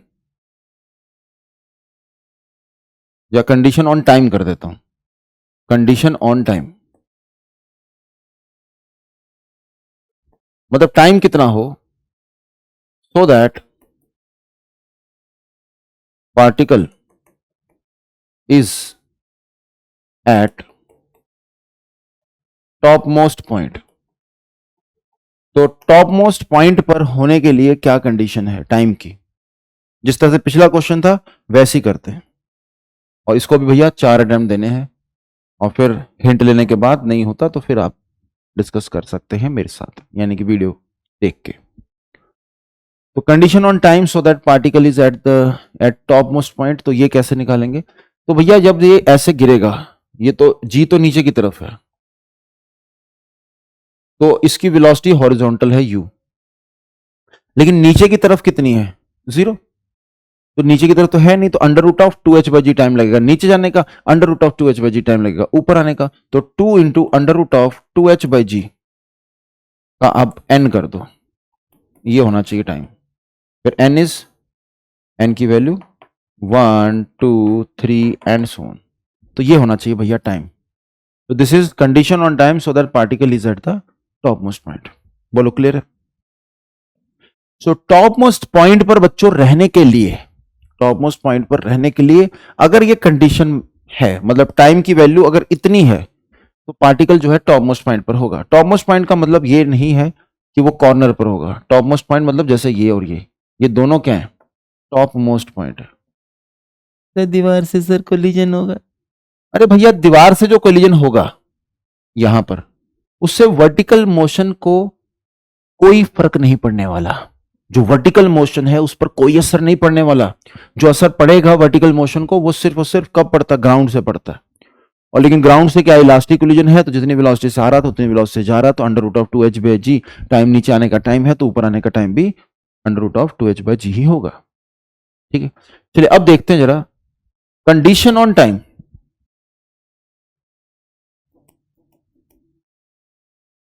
condition on time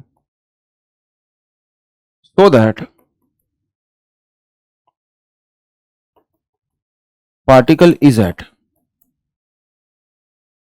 condition on time so that particle, हाँ भैया पार्टिकल, हाँ पार्टिकल कर देते हैं, लोग खुश रहिए.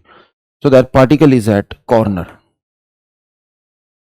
कॉर्नर पर रहेगा बच्चों अगर पार्टिकल, तो क्या कंडीशन होनी चाहिए, टाइम की क्या कंडीशन होनी चाहिए भाई?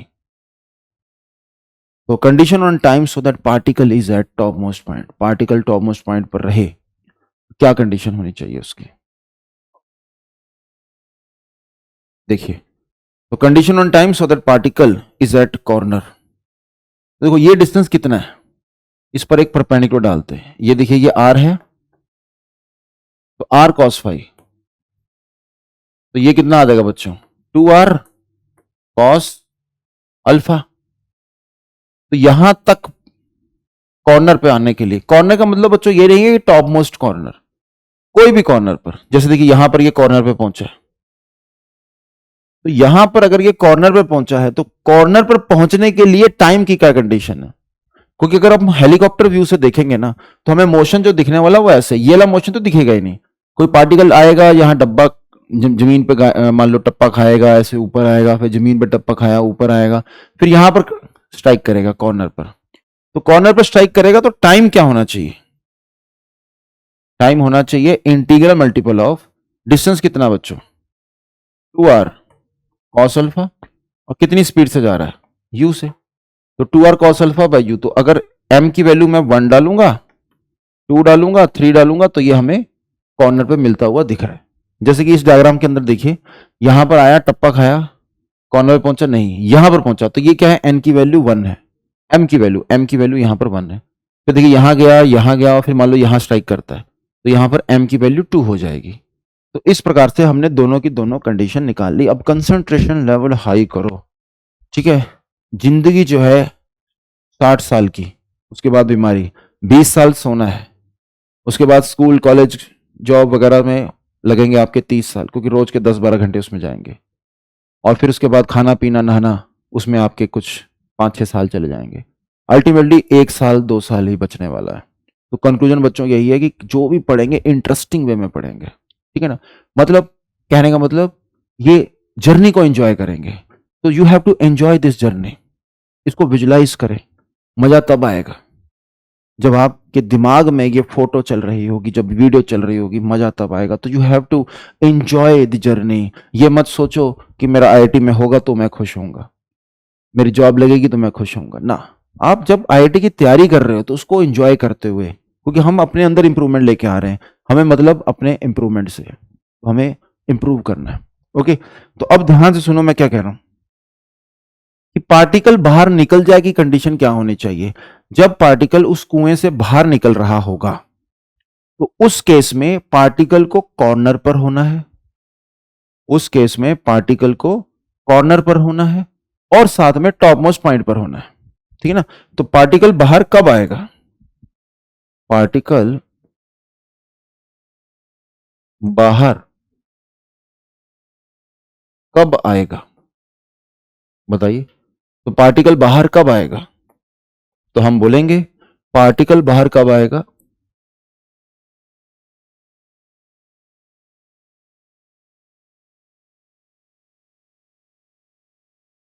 जब वो टॉप मोस्ट पॉइंट पर है, टॉप मोस्ट पॉइंट पर है, और साथ ही एज वेल एज मतलब साथ ही, नहीं, और साथ ही मतलब साथ में ये भी होना चाहिए, as well as particle is at क्या, कॉर्नर। तो दिस इज द कंडीशन बच्चों। तो अगर ये वाली कंडीशन है, जब वो टॉप मोस्ट पॉइंट पर है और साथ में कहां पर, कॉर्नर पर है, जब वो टॉप मोस्ट पॉइंट पर है और साथ में कहां पर है, कॉर्नर पर है, तो पार्टिकल जो है वो बाहर आ जाएगा। तो यानी कि कंडीशन निकालनी थी, अब हम क्या करते हैं, टाइम को बराबर कर देते हैं। तो आइए टाइम को बराबर करते हैं।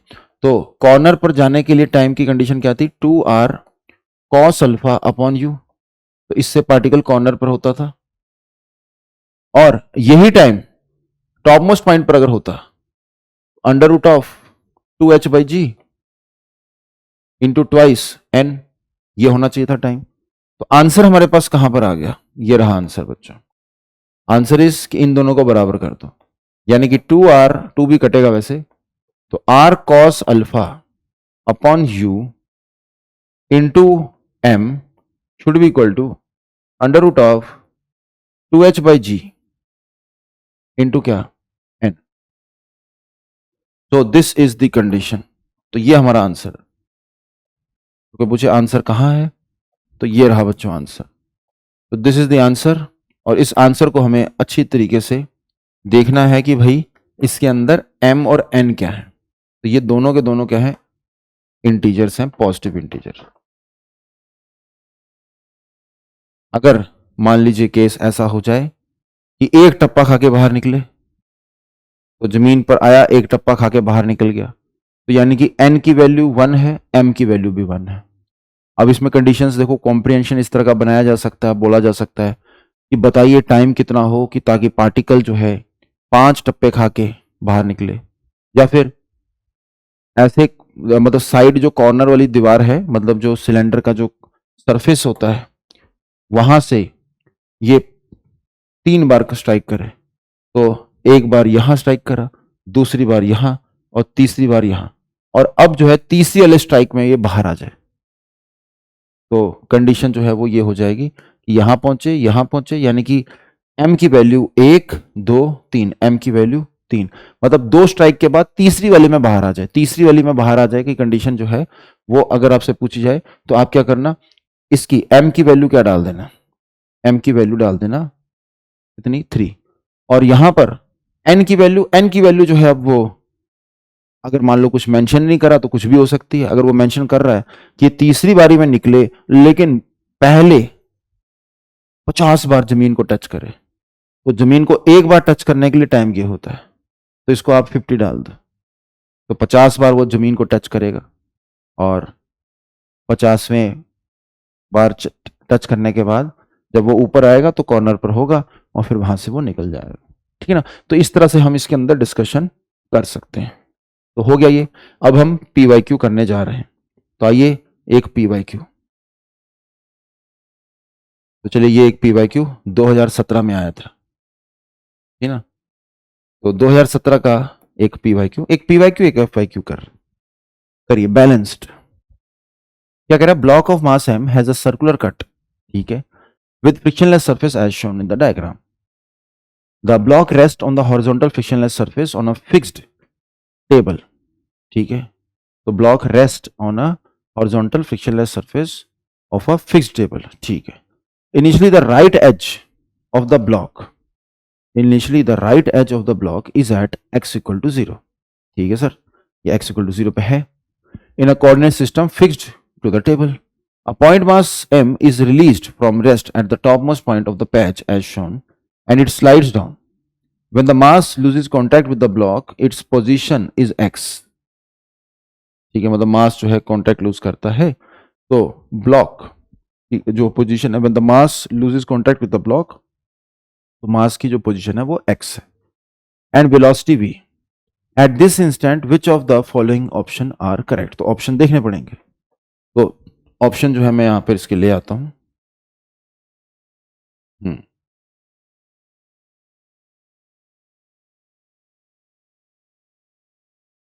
ये रहे, तो ये रहे इसके ऑप्शन, सोचिए भाई।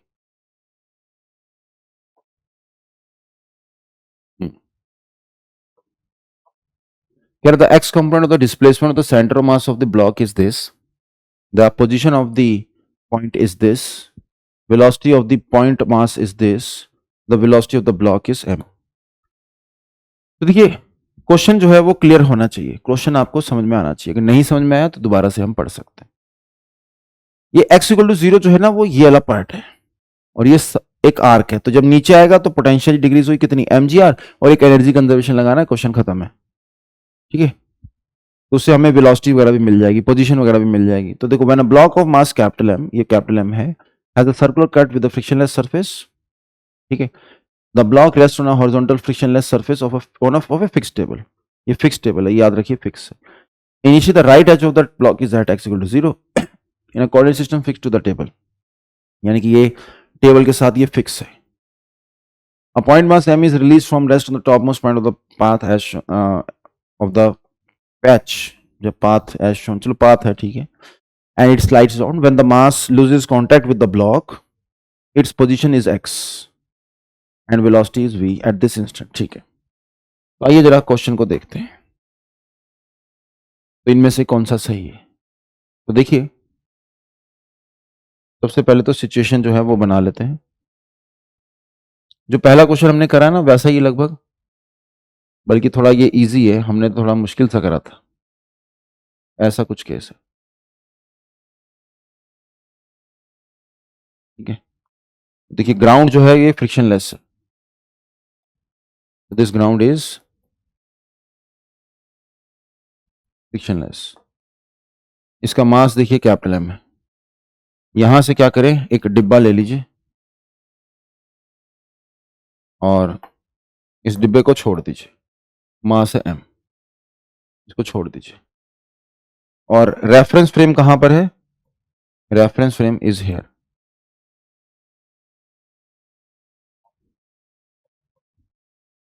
This is the reference frame, ये फिक्स है, reference frame is fixed, this is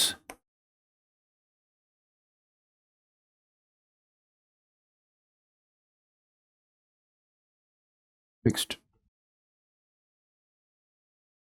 तो ये फिक्स्ड है। अब आप जब ये फिक्स है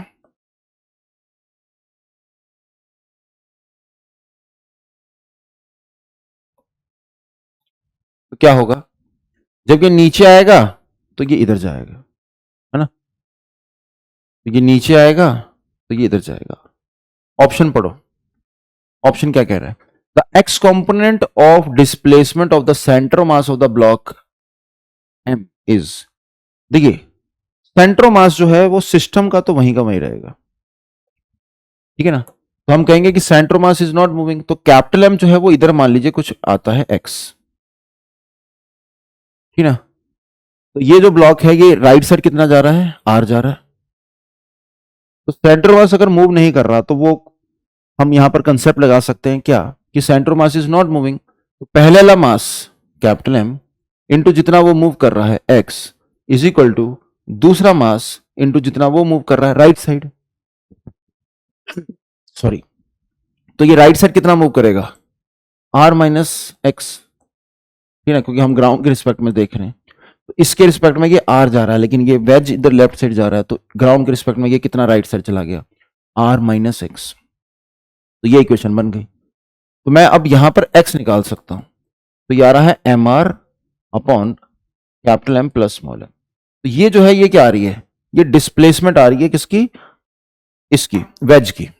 तो ऑप्शन ए क्या कह रहा है, the x component of the displacement of the centre of mass of the block is, तो ये हमारी डिस्प्लेसमेंट आ रही है लेफ्ट साइड, ठीक है, तो ये बिल्कुल सही है ना, क्योंकि हमारे पास डिस्प्लेसमेंट आ रही है लेफ्ट साइड, तो एक्स कंपोनेंट डिस्प्लेसमेंट का क्या आएगा, यही आएगा, तो it means it is correct.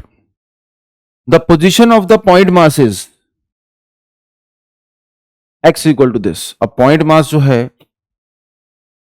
वो फाइनली कहां पर होगा, फाइनली वो कहां पर होगा, तो देखिए जरा, ये देखिए ये लाइन जो है ना ये तो फिक्स है, लेकिन जो वेज है ये लेफ्ट साइड चला जाएगा, तो देखो वेज को हम लेफ्ट साइड भेज देते हैं, लो भाई, तो ये वेज मैंने लेफ्ट साइड भेज दिया, और ऐसी कुछ सिचुएशन हो गई होगी,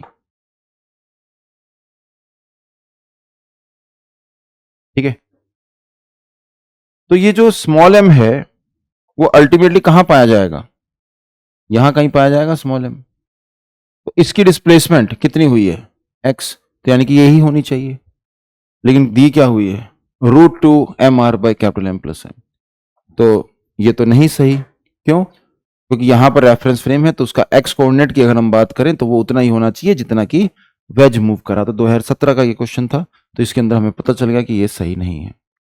सी velocity of the point mass is this, velocity of the block is this, ठीक है ना, तो अब ये वेलोसिटी कैसे निकालें सर, तो इसके लिए आप लगा दीजिए क्या, लीनियर मोमेंटम और एनर्जी कंजर्वेशन, क्योंकि दो ही चीजें आती है हमें, तो एक एलएमसी और एक टोटल एनर्जी कंजर्वेशन, तो एक एलएमसी और एक लगा देंगे टोटल एनर्जी कंजर्वेशन, LMC लिखेंगे तो क्या लिखेंगे, capital M into v is equal to small m into u, ये तो हमने लिख दिया। और टेक लगाएंगे तो क्या लिखेंगे, mgr potential energy decrease is equal to kinetic energy increase half m v square plus half small m u square. तो ये आ गई सेकंड इक्वेशन। अब मुझे क्या करना है, v भी निकालना u भी निकालना, तो किसी एक को निकाल लेता हूँ, v निकाल लेता हूँ। 2 से मल्टीप्लाई कर दिया, 2 mgr capital M v square plus small m u square, u की वैल्यू ऊपर से डाल देता हूँ, capital M v bye small m, इसका क्या स्क्वायर। अब यहां पर देखिए 2 mgr आ गया है और यहां पर आ गया capital M plus capital M का स्क्वायर अपॉन क्या, स्मॉल m। ठीक है, यहां पर कैपिटल M का स्क्वायर अपॉन स्मॉल m और साथ में क्या आ गया, v स्क्वायर। तो अगर आपको v चाहिए था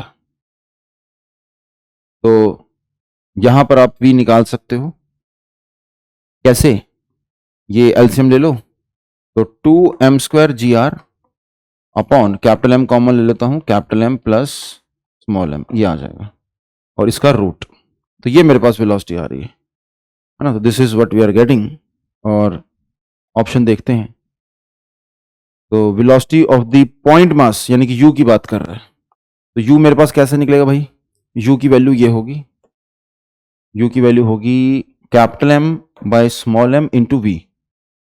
तो और v की वैल्यू रखूंगा तो ये आ जाएगा अंडर रूट ऑफ 2gr एक स्मॉल m और डिवाइड बाय अंडर रूट के अंदर ही under root of 2gr divided by capital M भी है और capital M plus small m भी है।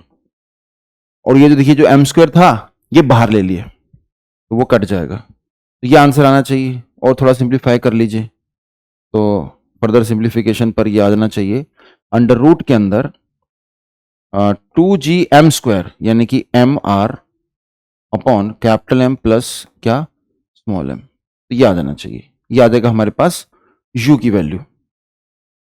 क्या ये ऑप्शन में है, अगर ऊपर नीचे हम डिवाइड करते हैं m से, हाँ ऊपर नीचे अगर m से डिवाइड करोगे तो ऑप्शन में आ रहा है, ऊपर भी m से डिवाइड करिए, नीचे क्या आ जाएगा 1 plus small m by capital M, बिल्कुल सही। तो ये u सही है।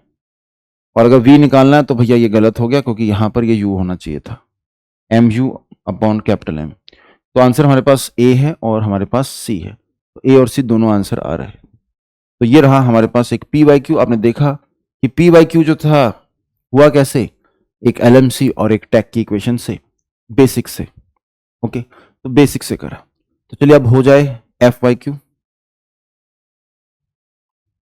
एक एफ वाई क्यू हो जाए, future year question, FU future year question.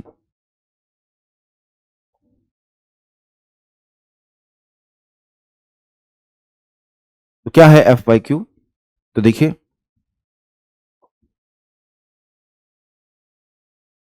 कि एक हमारे पास पार्टिकल है कैपिटल M मास का और एक है स्मॉल m मास का, ठीक है, और हैशटैग चैलेंजर में रख लेते हैं।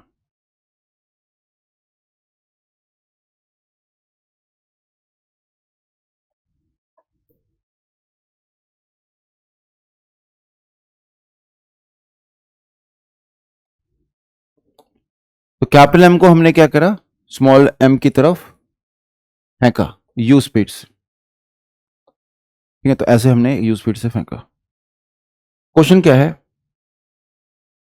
Find maximum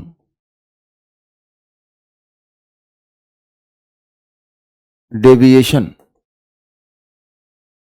of capital M possible, capital M is greater than small m और कोलिजन जो है, कोलिजन इज इलास्टिक, ठीक है ना। तो ऐसा कुछ है कि एक हेड ऑन कोलिजन कराने की कोशिश की गई है, बट ऑब्वियसली अगर हेड ऑन कोलिजन होगा तो ये सीधा ही चला जाएगा, तो डेविएशन कैसा हो जाएगा, 0। तो ये कोलिजन कुछ इस प्रकार से होना चाहिए कि ये ओब्लिक रहे और इस तरीके से रहे कि जो कैपिटल M है जो कि बड़ा है स्मॉल m से, उसके अंदर मैक्सिमम डेविएशन आ जाए। कईयों के मन में होगा कि सर ये टकरा के वापस आ जाए, वापस नहीं आ पाएगा। ठीक है, और वापस आ गया तो मैक्सिमम डेविएशन तो 180 डिग्री हो गया। तो कैपिटल एम बड़ा है ना, तो ये जो हैवी ऑब्जेक्ट है वो लाइटर ऑब्जेक्ट को स्ट्राइक कर रहा है, तो कभी ऐसा नहीं होगा कि हैवी वापस आ जाए। तो इलास्टिक कोलिजन है, एनर्जी जो है कहीं से आने वाली नहीं है ना। तो क्वेश्चन है चैलेंजर, जरा करिए, साइड में हो रहा हूं। आइए जरा डिस्कस करते हैं। तो find maximum deviation of capital M possible. अब कैसे करें भाई? तो find maximum deviation of capital M possible, collision is elastic. आइए छोटे छोटे कंसेप्ट जो है यहां पर सीखते हैं। जैसे रे जीरो, मतलब centre of moment mass frame जो होता है उसे क्या कहते हैं? Zero momentum frame. मतलब ऐसा फ्रेम जिसके अंदर मोमेंटम क्या रहता है? जीरो। तो जो सेंटर मास का फ्रेम है ना, उसमें हमेशा मोमेंटम कितना रहता है बच्चों? जीरो रहता है। हमेशा सेंटर ऑफ मास के फ्रेम में सिस्टम का मोमेंटम जीरो रहता है। तो इसलिए हम सेंटर ऑफ मास के फ्रेम को बोलते हैं जीरो मोमेंटम फ्रेम। मतलब centre of mass frame, COM frame is a zero momentum frame. अगर एक्सटर्नल फोर्स लग जाए तब होगा ऐसा? डेफिनेटली होगा, ये हमेशा के लिए वैलिड है। तो centre of mass frame is a zero momentum frame. तो उसका मोमेंटम जो है सेंटर ऑफ मास फ्रेम में जो है सिस्टम का, वो जीरो रहता है। प्रूफ आपने कह दिया, हमने मान लिया, नहीं चलेगा। तो वी नीड प्रूफ। तो आइए प्रूफ देखते हैं। प्रूफ क्या है? मोमेंटम सिस्टम का क्या होता है? M VCM, यही होता है। इसका तो प्रूफ नहीं मांगोगे ना, क्योंकि अगर इसका अगर प्रूफ मांग रहे हो, इसका मतलब थ्योरी अच्छी तरीके से ढंग से नहीं करी आपने। लेकिन तब भी चलो फटाफट बता देता हूं। पी सिस्टम क्या होगा? सिग्मा MI VI, ये होगा ना। सारे मोमेंटम को ऐड कर दो, और अब सारे मोमेंटम को ऐड करोगे डिवाइड बाय M कर दो और इंटू M कर दो। अब डब्बे में चीजें क्या है? वेलोसिटी ऑफ सेंटर मास। छोटा सा प्रूफ देखिए, बेसिक अपने क्लियर रखने हैं। मोमेंटम सिस्टम का, ये मैंने शुरुआत की जो थ्योरी आपसे डिस्कस करी थी उसके अंदर भी डिस्कस करा था कि मोमेंटम सिस्टम का जो है वो MVCM होता है। तो सेंटर मास फ्रेम में मोमेंटम हमेशा जीरो आता है, चाहे फोर्स लगे या ना लगे, हमेशा मोमेंटम सिस्टम का जीरो होता है। ओके, ठीक है, अब ये समझ गए। अब आइए जरा क्वेश्चन के अंदर।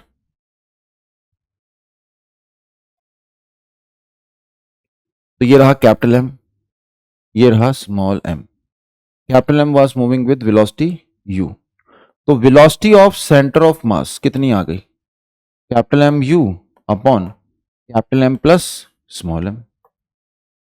तो this is velocity of centre of mass. तो ये velocity of centre of mass आ गया। अच्छा, अब हम सेंटर ऑफ मास फ्रेम की बात कर लेते हैं। तो आइए सेंटर ऑफ मास फ्रेम में बैठते हैं। तो आइए आप और मैं सेंटर ऑफ मास के फ्रेम में बैठते हैं। तो ये रहा कैपिटल M, ये रहा स्मॉल m, और ये है सेंटर ऑफ मास। तो हम सेंटर ऑफ मास के फ्रेम में बैठ गए। तो जैसे ही हम सेंटर मास के फ्रेम में बैठेंगे, तो अब हम यहां पर वेलोसिटीज दे देते हैं। ये इधर आएगा, अगर ये इधर आ रहा है तो कभी भी सेंटर मास के फ्रेम में ये अवे नहीं जा सकता, ये इधर ही आ रहा होगा। क्यों? क्योंकि मोमेंटम कितना करना है? Under zero. तो अब देखिए m इंटू दिस, इसकी वेलोसिटी, ये VCM ही हो जाएगा। तो यानी कि ये capital MU upon capital M plus small m से पास आता दिखेगा। This is centre of mass frame.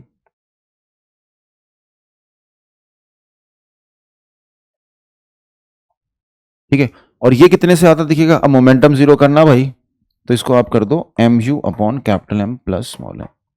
Otherwise इसकी वेलोसिटी में से ये वेलोसिटी माइनस करके भी यही आएगा, लेकिन मेरे को पता है कि centre of mass frame is a zero momentum frame, तो मैं वहां पर ये चीज डायरेक्ट यूज कर सकता।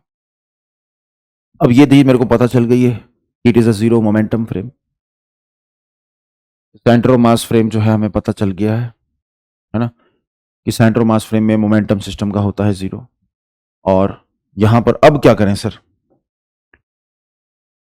तो देखिए अब क्या करना है। अब आफ्टर कोलिजन क्या होगा? तो ये जो फोटो बना रखी है ये क्या है? ये बिफोर कोलिजन है।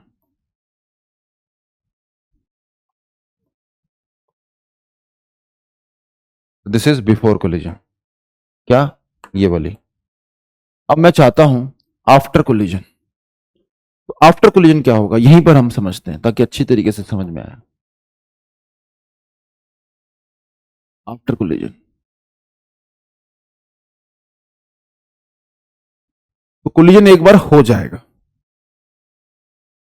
तो आ रहे थे पार्टिकल्स, जाएंगे पार्टिकल्स, लेकिन जरूरी नहीं है कि जिस लाइन पर आ रहे थे उसी लाइन पर जाए। हो सकता है कि ऐसे आ रहे थे और ऐसे चले जाए, क्योंकि centre of mass frame is a zero momentum frame. इसका मतलब ये नहीं है कि जिस लाइन पर आ रहे थे उसी लाइन पर वापस जाए, क्योंकि ये बिल्कुल भी नहीं है, क्योंकि यहां मोमेंटम जीरो है, ऐसे भी तो मोमेंटम जीरो है, तो कुछ भी हो सकता है, क्योंकि ऑब्लिक कोलिजन है तो ऐसे भी जा सकते हैं। तो मुझे तो थीटा के बारे में कोई आइडिया है नहीं, तो मैं ऐसा करता हूं, मैं मान लेता हूं कि ये देखिए जो ये येलो लाइन थी ये ओरिजिनल लाइन थी। अब आफ्टर कोलिजन क्या हुआ, इससे ये थीटा एंगल पर जाने लग गए। ठीक है, तो ये रहा हमारे पास सेंटर ऑफ मास।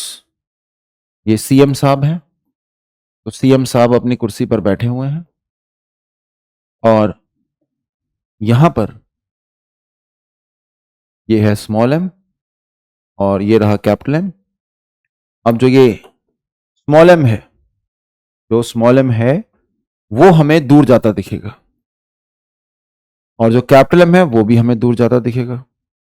अब देखिए क्या है ना कि मोमेंटम कंजर्वेशन की बात करें, सेंटर ऑफ मास फ्रेम में मोमेंटम कंजर्व होगा कि नहीं होगा?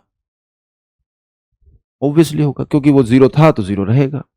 अब लेकिन जीरो था जीरो रहेगा में हो सकता है कि ये जो है आप बोल दो कि ये v है, इसको बोल दोगे v डैश है, दोनों के दोनों क्या हो जाएंगे, इस तरह से v और v डैश एडजस्ट हो जाएंगे कि मोमेंटम क्या हो जाए, जीरो। तो हमें वेलोसिटी भी देखनी है, लेकिन एक चीज याद रखिए, और जो सेंटर ऑफ मास का फ्रेम है, जो सेंटर ऑफ मास का फ्रेम है, उस फ्रेम के अंदर एनर्जी भी तो कंजर्व रहेगी, क्योंकि कोलिजन कैसा है, इलास्टिक। तो collision is elastic, elastic collision हो रहा है तो एनर्जी क्या रहेगी, कंजर्व रहेगी। तो जो हमारा फ्रेम है, सेंटर ऑफ मास का जो हमारा फ्रेम है, उसके अंदर जो kinetic energy before and after collision होगी वो सेम रहनी चाहिए। तो अगर मान लीजिए मैं kinetic energy before and after को सेम रखता हूं और मोमेंटम को भी मेरे को बैलेंस करना है, तो मेरे पास इसकी कुछ काइनेटिक एनर्जी थी, इसकी कुछ काइनेटिक एनर्जी थी। अब फाइनली मेरे को जो है काइनेटिक एनर्जी का जैसे फॉर्मूला क्या होगा, 2m kinetic energy under root होता है मोमेंटम, जब काइनेटिक एनर्जी को लिख सकते हो आप p स्क्वायर बाय 2m, है ना, p स्क्वायर बाय 2m। तो इस तरह से भी हम सोच सकते हैं कि भैया इसके पास कुछ मोमेंटम था, इसके पास था, दोनों के मोमेंटम सेम है लेकिन काइनेटिक एनर्जी दोनों की अलग अलग है। लेकिन आफ्टर कोलिजन सिस्टम की काइनेटिक एनर्जी वही सेम रहनी चाहिए। तो अगर आफ्टर कोलिजन सिस्टम की काइनेटिक एनर्जी सेम रहनी चाहिए तो वो तभी पॉसिबल है, ध्यान से सुनिए, जब इसके पास और इसके पास सेम काइनेटिक एनर्जी रहे। क्योंकि अगर काइनेटिक एनर्जी आफ्टर कोलिजन आपने सेम नहीं रखी, जो पहले इसके पास थी वो अब इसके पास आपने नहीं रखी, और जो पहले इसके पास थी वो आपने इसके पास नहीं रखी, तो what will happen, kinetic energy change होगी तो मोमेंटम भी जो है इनका चेंज हो जाएगा, क्योंकि मोमेंटम भी तो बैलेंस करना है। तो सिर्फ और सिर्फ एक ही कंडीशन बचेगी, वो क्या, कि भैया जिस स्पीड से आता हुआ दिख रहा था उसी स्पीड से ये जाता हुआ दिखे। और ये भी जरूरी है, क्यों, एक तो लॉजिक आपको दिया कि एनर्जी कंजर्वेशन करना है, और एक दूसरा लॉजिक क्या है कि E की वैल्यू 1 है, approach velocity separation velocity same होनी चाहिए। तो approach velocity separation velocity same होनी चाहिए, तो अप्रोच वेलोसिटी कुछ आ रही है, सेपरेशन वेलोसिटी भी उतनी की उतनी ही आनी चाहिए। तो it is kind of centre mass frame में तो जिस स्पीड से आता हुआ पार्टिकल दिखेगा उस स्पीड से जाता हुआ दिखेगा, लेकिन किसी डिफरेंट एंगल पर भी हो सकता है। तो मैंने यहां पर ये एंगल जो है डिफरेंट कर दिया। ठीक है, एक बार फिर से सुन लीजिए अभी तक क्या किया है। अभी तक मैंने सिर्फ और सिर्फ सेंटर मास फ्रेम पे मैं बैठा हूं। मैंने कहा सेंटर मास फ्रेम एक जीरो मोमेंटम फ्रेम होता है, तो शुरुआत में मोमेंटम जीरो, बाद में भी मोमेंटम जीरो, लेकिन एनर्जी भी कंजर्व करनी है। तो शुरुआत में जितनी एनर्जी है उतनी ही बाद में होनी चाहिए। तो मेरे पास एक ही कंक्लूजन बचता है कि जिस स्पीड से एम आ रहा था उस स्पीड से एम जाए, लेकिन किसी एंगल पे चला जाए, और वो एंगल के बारे में मुझे आइडिया नहीं है। तो अब बस यहां तक समझ में आ गया ना, तो बस यहीं पर बच्चों क्वेश्चन खत्म है, यहां पर क्वेश्चन खत्म है, क्योंकि थीटा वेरिएबल है। अब बताओ, हिंट हिंट मिल गया? याद करिए लेक्चर नंबर 1, याद आ रहा? काइनेमेटिक्स का लेक्चर है ना, याद आ रहा? वो रिवर की वेलोसिटी थी 4, velocity of river with respect to ground. अगर याद नहीं आ रहा या फिर लेक्चर आपने नहीं देखा तो देख लीजिए। ये क्या है? Velocity of swimmer with respect to river. इसका मॉड क्या था, जरा याद करके बताइए, याद करके, देख के नहीं। 2 था बच्चों। और फिर जो है इसका जो रिजल्टेंट आता था वो आता था टेंजेंट, ऐसे। So resultant was this tangent, और इसका नाम क्या था? Velocity of swimmer with respect to ground. इसका एंगल हम मैक्सिमम कर देते थे, और ये जो मैक्सिमम वैल्यू आती थी साइन फाई की, ये क्या आता था? 2/4, यानी कि 1/2, ऐसे कुछ। तो ये साइन फाई हमारे पास हाफ आ गया, तो साइन फाई हमारे पास हाफ आ गया। तो इस प्रकार से जो है हमने एक एनालिसिस करी थी, तो ये आपको हिंट दिया जा रहा है, ठीक है? अब आप ट्राई कर सकते हो, ठीक है ना? तो रिकॉर्डेड वीडियो है, तो कुछ आपको जल्दबाजी नहीं है, तो आप आराम से जो है इसको ट्राई कर सकते हैं। मैंने आपको हिंट दे दिया। चलिए, अब आपने ट्राई किया होगा, अब मैं सिचुएशन जो है इसको आगे बढ़ाता हूं। इसको मैं यहां से आफ्टर कोलिजन वाला जो है, इसको मैं यहां से कॉपी कर लेता हूं। लो भाई, मैंने इसको, अरे भाई, कॉपी कर लिया। आजा भाई। तो हिंट हमें मिल चुकी है, अब मैं इसको कॉपी कर लिया। आइए, अब देखिए जरा, velocity of capital M with respect to ground कैसे मिलेगी? Velocity of capital M centre of mass के रिस्पेक्ट में निकाल लीजिए, और plus velocity of centre of mass. Velocity of centre mass यहां पर क्या है? फिक्स है। वेलोसिटी ऑफ सेंटर मास यहां पर फिक्स है, ठीक है ना? तो वेलोसिटी ऑफ सेंटर मास तो चेंज नहीं हो रही है, तो ये वाला जो वेक्टर है ये कहीं पर भी हो सकता है, जैसे ये इधर की तरफ है, ये जो डायग्राम बनाया उसके हिसाब से ये इधर की तरफ है, किसी थीटा एंगल पर है, और इसकी वैल्यू क्या है? स्मॉल एम यू अपॉन क्या? Capital M plus small m. और जो वेलोसिटी ऑफ सी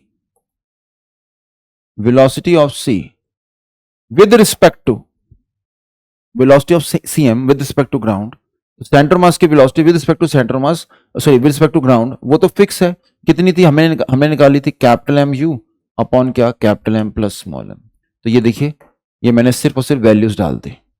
अब देखिए यहां पर वो कंसेप्ट लग जाएगा, अगर आपने वो लेक्चर देखा है काइनेमेटिक्स का, जिसके अंदर मैंने बताया था कि वो कंसेप्ट कब लगता है? जब एक वेक्टर फिक्स हो, दूसरे वेक्टर का मैग्नीट्यूड कांस्टेंट हो, और एंगल जो है दूसरे वेक्टर का वो वेरिएबल हो। याद आ रहा है? याद आ रहा है? एक वेक्टर फिक्स, दूसरा वेक्टर का मैग्नीट्यूड फिक्स, लेकिन दूसरा वेक्टर जो है उसकी डायरेक्शन फिक्स ना हो। तो यहां पर वो दूसरा वेक्टर कौन सा? आइडेंटिफाई करिए। ये रहा पहला वेक्टर, तो ये रहा पहला वेक्टर। दूसरा वेक्टर ये रहा, जिसकी डायरेक्शन फिक्स नहीं है, तो वो इधर भी हो सकता है, वो चाहे तो इधर भी हो सकता है, कहीं पर भी हो सकता है। तो अभी जिस तरह से हमने फील कर रहा है, हमें लग रहा है कि नीचे कहीं हो सकता है, तो आप वैसे हो तो सर्कल पे सकता है। तो एक क्या करो, आप एक सर्कल बना दो। लो जी, तो आपने क्या करा? एक सर्कल बना दिया, और अब आप ना रिजल्टेंट निकालिए। तो रिजल्टेंट का मैक्सिमम वैल्यू कितना आएगा? यहां पर आएगा, जब ये क्या होगा? 90 डिग्री पर होगा। और अब देखिए जरा, ये वैल्यू क्या थी? Capital M you upon capital M plus small m. ये वाली वैल्यू कितनी थी? ये वाली वैल्यू थी स्मॉल एम यू अपॉन क्या? Capital M plus small m. और ये रहा हमारे पास वो एंगल फाई जो हमें चाहिए मैक्सिमम। तो आंसर बच्चों डायरेक्ट आएगा, ये साइन फाई लिख लो। साइन फाई क्या होगा? ये 90 डिग्री है, perpendicular by hypotenuse, small m by capital M. देखिए कितना सिंपल सा आंसर है, कितनी फास्ट हमने कर लिया। अदरवाइज जिसको ये चीज नहीं पता तो वो बहुत ही लेंदी वे में इसे सॉल्व करेगा। बोलिए, आंसर आ चुका है। ठीक है, तो this is the answer. Phi is equal to sine inverse small m by capital M, small m by capital M। तो हो गया, फाई की वैल्यू ये आ रही है। तो FIQ हमने किया, और तगड़ा क्वेश्चन, चैलेंजर की श्रेणी में हमने इसे रखा था, और इसमें हमने कंसेप्ट भी सीखा जीरो मोमेंटम फ्रेम वाला, और हमने इसको कर डाला। ठीक है, चलिए भाई, अब बारी है PYQ की। तो एक PYQ करते हैं, कॉम्प्रीहेंशन भी है ना, और कॉम्प्रीहेंशन ही कर लो यार, उसका जो है कॉम्प्रीहेंशन भी हो जाए। तो कुछ स्टूडेंट कहेंगे सर कॉम्प्रीहेंशन नहीं कराया, कॉम्प्रीहेंशन आ जाता है सर, कॉम्प्रीहेंशन नहीं कराया। कॉम्प्रीहेंशन करते हैं, तो इसके कुछ पार्ट्स हैं, दो पार्ट हम इसके उठा के जो है ऑप्शंस में आपको दे देता हूं। तो चलिए, ये कॉम्प्रीहेंशन करना है, तो ये पहला पार्ट, ये दूसरा पार्ट। ठीक है ना, तो ये करना है। ये लो क्वेश्चन करिए। तो क्या कह रहा है, a block, small block of mass capital M moves on a frictionless surface, ठीक है, of an inclined plane as shown in the figure. The angle of the incline suddenly changes from 60 to 30 degree at point A. तो किसी point A पर ऐसा हुआ, at point B sorry, B पर ये 60 degree था, अचानक क्या होगा 30 डिग्री, नॉन डिफरेंशिएबल फंक्शन बना। ठीक है, the block is initially at rest at A, ठीक है, ब्लॉक जो है इनिशियली रेस्ट पे था। Assume that the collision between the block and the incline is totally inelastic. तो टोटली इनइलास्टिक कोलिजन होने वाला है, यानी कि सेपरेशन वेलोसिटी इज जीरो। ठीक है ना, तो सेपरेशन वेलोसिटी जो है वो क्या है, जीरो है ना, तो सेपरेशन वेलोसिटी तो कुछ है ही नहीं। आगे आगे तो भाई क्वेश्चन पूछेगा ही हमसे, क्या पूछ रहा है, speed of the block at point B immediately after it strikes this second incline is. तो सेकंड इंक्लाइन को स्ट्राइक करने के जस्ट इमीडिएटली बाद तो इसकी क्या स्पीड होगी ब्लॉक की, ये पूछा जा रहा है। तो आइए जरा खत्म करते हैं इसको भी। तो क्या वेलोसिटी होने वाली है,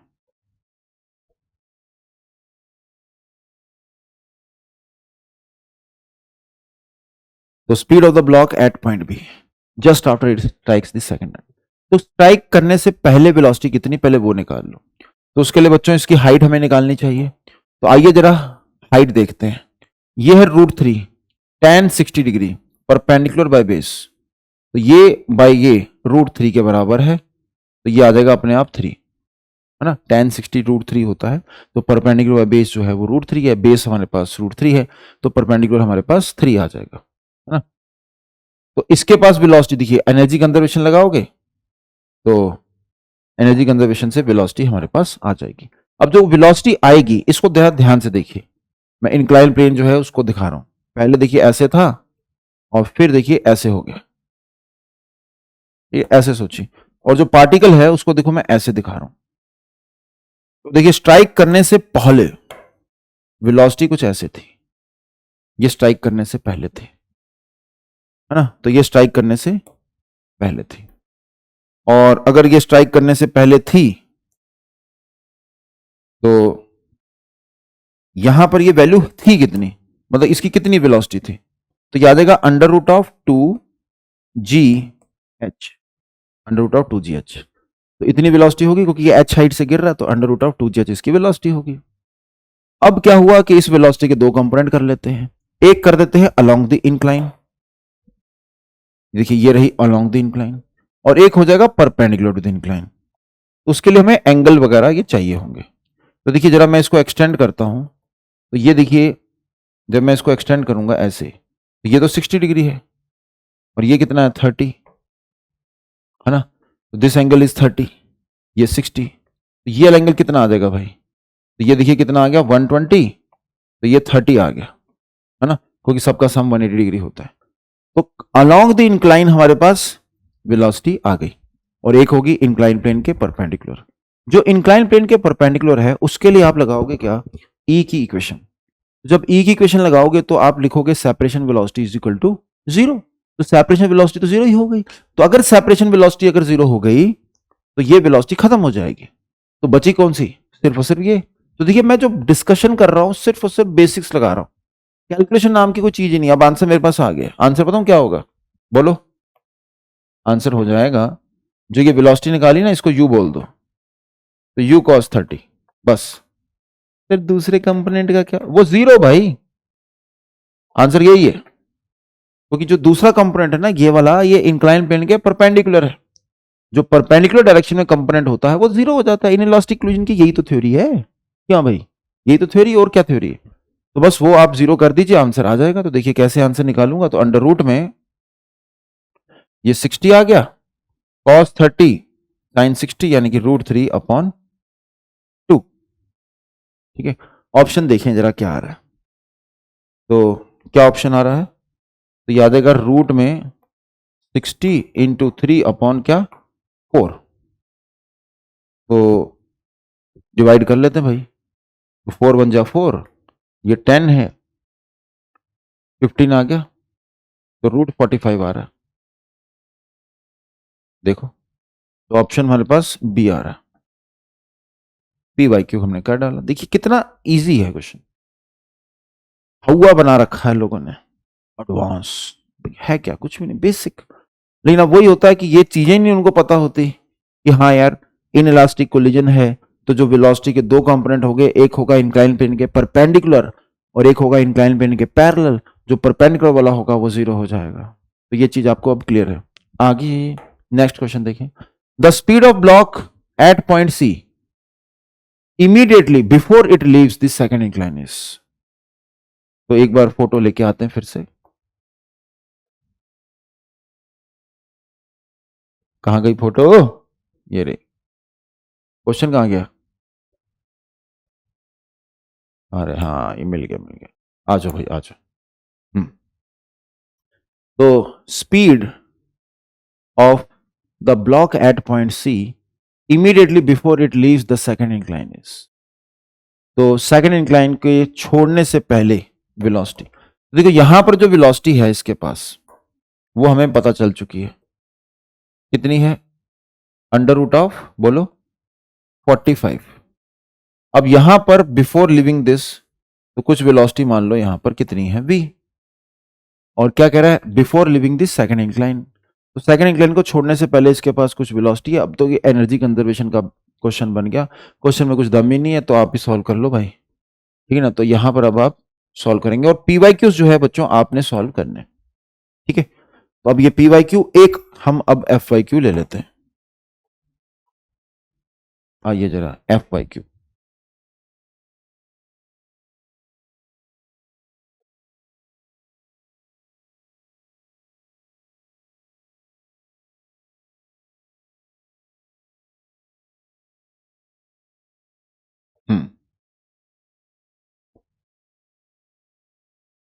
देखिए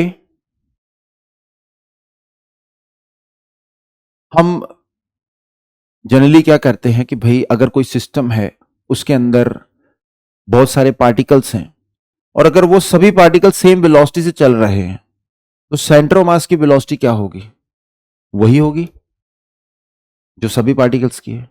बट इसका कुछ एक्सेप्शन है, तो उसी पर ये डिस्कशन हो रहा है। तो देखिए जरा, यहां पर हमारे पास एक रस्सी है, ठीक है ना, तो ये रस्सी है और ये किसी ग्राउंड पर पड़ी है, ठीक है ना। तो रस्सी किसी ग्राउंड पर पड़ी है। अब हमने क्या करा, रस्सी को पकड़ के, ठीक है ना, रस्सी को यहां से ऐसे टर्न दिला के इस एंड को पकड़ के खींचना शुरू कर दिया, ठीक है। कितनी स्पीड से खींचना शुरू कर दिया, तो लेट अस सपोज यू से कर दिया, यूनिफॉर्म है ये। तो ये देखिए पार्टिकल्स मूव कर रहे हैं, ये लेकिन रेस्ट पर है, एट रेस्ट, लेकिन ये क्या है, इन मोशन है। ठीक है ना। इस प्रकार का केस है, फ्रिक्शन इज देयर। क्वेश्चन क्या है, फाइंड, क्या फाइंड करें सर, तो find speed of centre of mass of the moving part. ठीक है, तो find speed of the centre of mass of the moving part. तो आइए जरा डिस्कस करते हैं कैसे इसे करना है।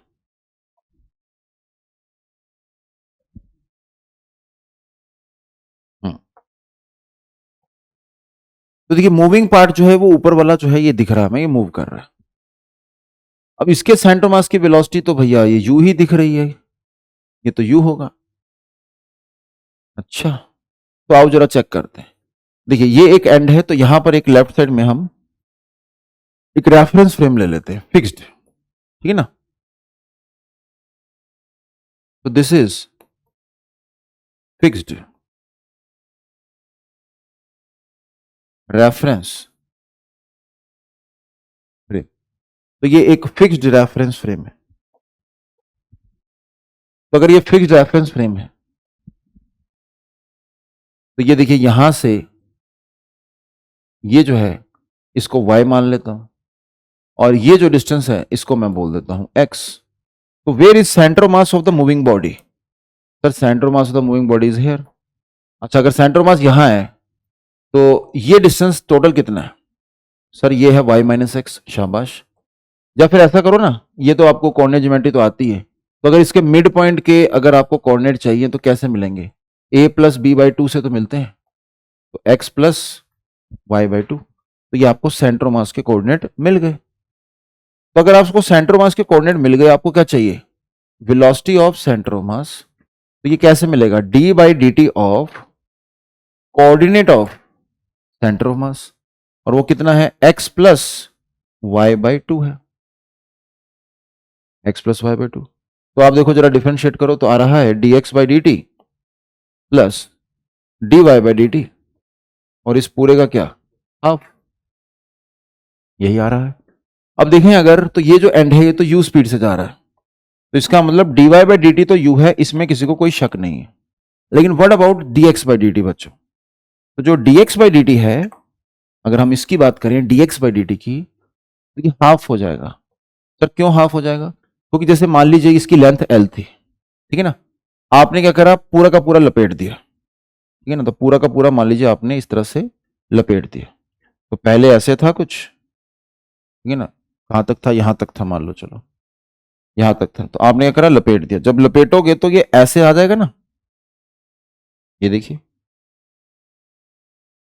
इस प्रकार से। तो ये जो एंड है ये पहले कहां पर था, यहां कहीं था। या फिर इसको भी मैं पूरा ओपन करके दिखाता हूं, ये देखिए,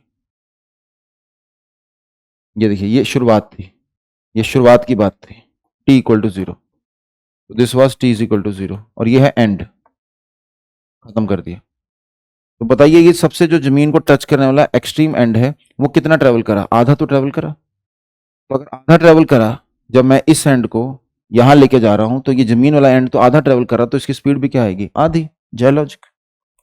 तो dx बाई डी टी बच्चों कितना है, u by two, dy by d T बच्चों कितना है, u, और एक हाफ, तो ये आ रहा है 3u बाई फोर। तो दिस इज द आंसर। तो ये आंसर हमारे पास आ चुका है, दिस इज द आंसर। तो अब ये भी हमें क्लियर हो गया कि सेंटर मास जो है, अगर सारे पार्टिकल्स जो हैं उनकी वेलोसिटी अगर u है, तो सेंटर मास की वेलोसिटी जरूरी नहीं है कि u हो। u तभी होगी जब सिस्टम के अंदर मास जो है वो कांस्टेंट हो। तो सिस्टम के अंदर मास तो यहां पर क्या है, वेरिएबल है, तो इसलिए ऐसा हो रहा है। मतलब ये कहिए कि सिस्टम के अंदर मास एंटर करता जा रहा है, आता जा रहा है, आता जा रहा है, आता जा रहा है, तो ऐसा कुछ हो रहा है। तो मास आते जाने के कारण क्या हो रहा है कि सेंटर मास थोड़ा स्लो हो गया, तो हम ऐसे इसमें सोच सकते हैं। ये चीज भी क्लियर है। चलिए आगे देखते हैं। और तो देखिए पीवाईक्यूज में कुछ आपको होमवर्क में दूंगा ही, तो बहुत सारे पीवाईक्यू होते हैं, लेकिन आपने क्या करना है, लिमिटेड, क्योंकि लॉजिक क्या है कि भैया हमारे पास लिमिटेड टाइम है, हमने इस चैप्टर को फाइनलाइज करना है एडवांस के पॉइंट ऑफ व्यू से। तो एडवांस के पॉइंट ऑफ व्यू से एक कंसेप्ट और है, वो है रिड्यूस्ड मास। अब ये देखिए कंसेप्ट और रिड्यूस्ड मास क्या है, ये हम वहां लगा सकते हैं जहां पर दो पार्टिकल सिस्टम है, जैसे कि ग्रेविटेशन में लगा दिया अर्थ और सन के बीच में, क्योंकि एक्चुअल में क्या है ना कि सन भी मूव कर रहा होता है। हम जनरली सन को रेस्ट पे मानते हैं, बट एक्चुअल में सन मूव कर रहा है, तो ऐसे वाले केस में हम रिड्यूस मास का इस्तेमाल करते हैं। सिमिलरली एटॉमिक स्ट्रक्चर के अंदर भी जो न्यूक्लियस है उसको हम रेस्ट पे मानते हैं। आपने सारी चीजें जो डेराइव करी हैं उसके अंदर आपने न्यूक्लियस को रेस्ट पे माना है, बट एक्चुअल में न्यूक्लियस जो है वो भी मूव कर रहा होता है। तो कंसेप्ट और रिड्यूस मास क्या कहता है कि देखिए जरा,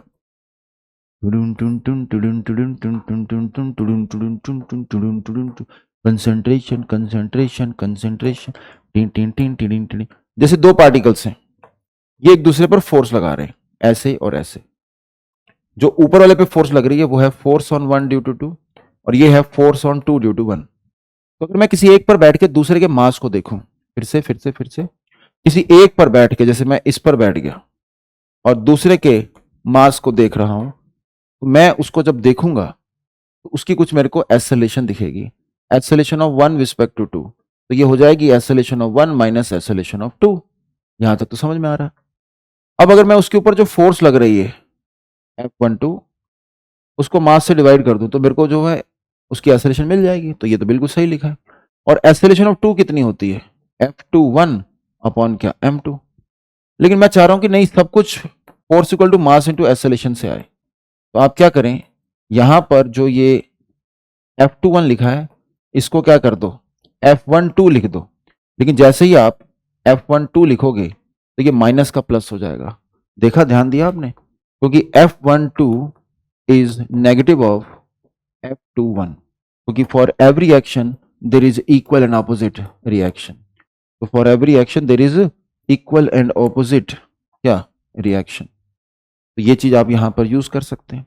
अब जैसे बच्चों यहां पर आप ये चीज यूज करोगे तो A12 क्या आ रहा है, F12, यहां एलसीएम ले लीजिए, तो यहां पर आ जाएगा M1 M2 अपॉन क्या M1 प्लस M2।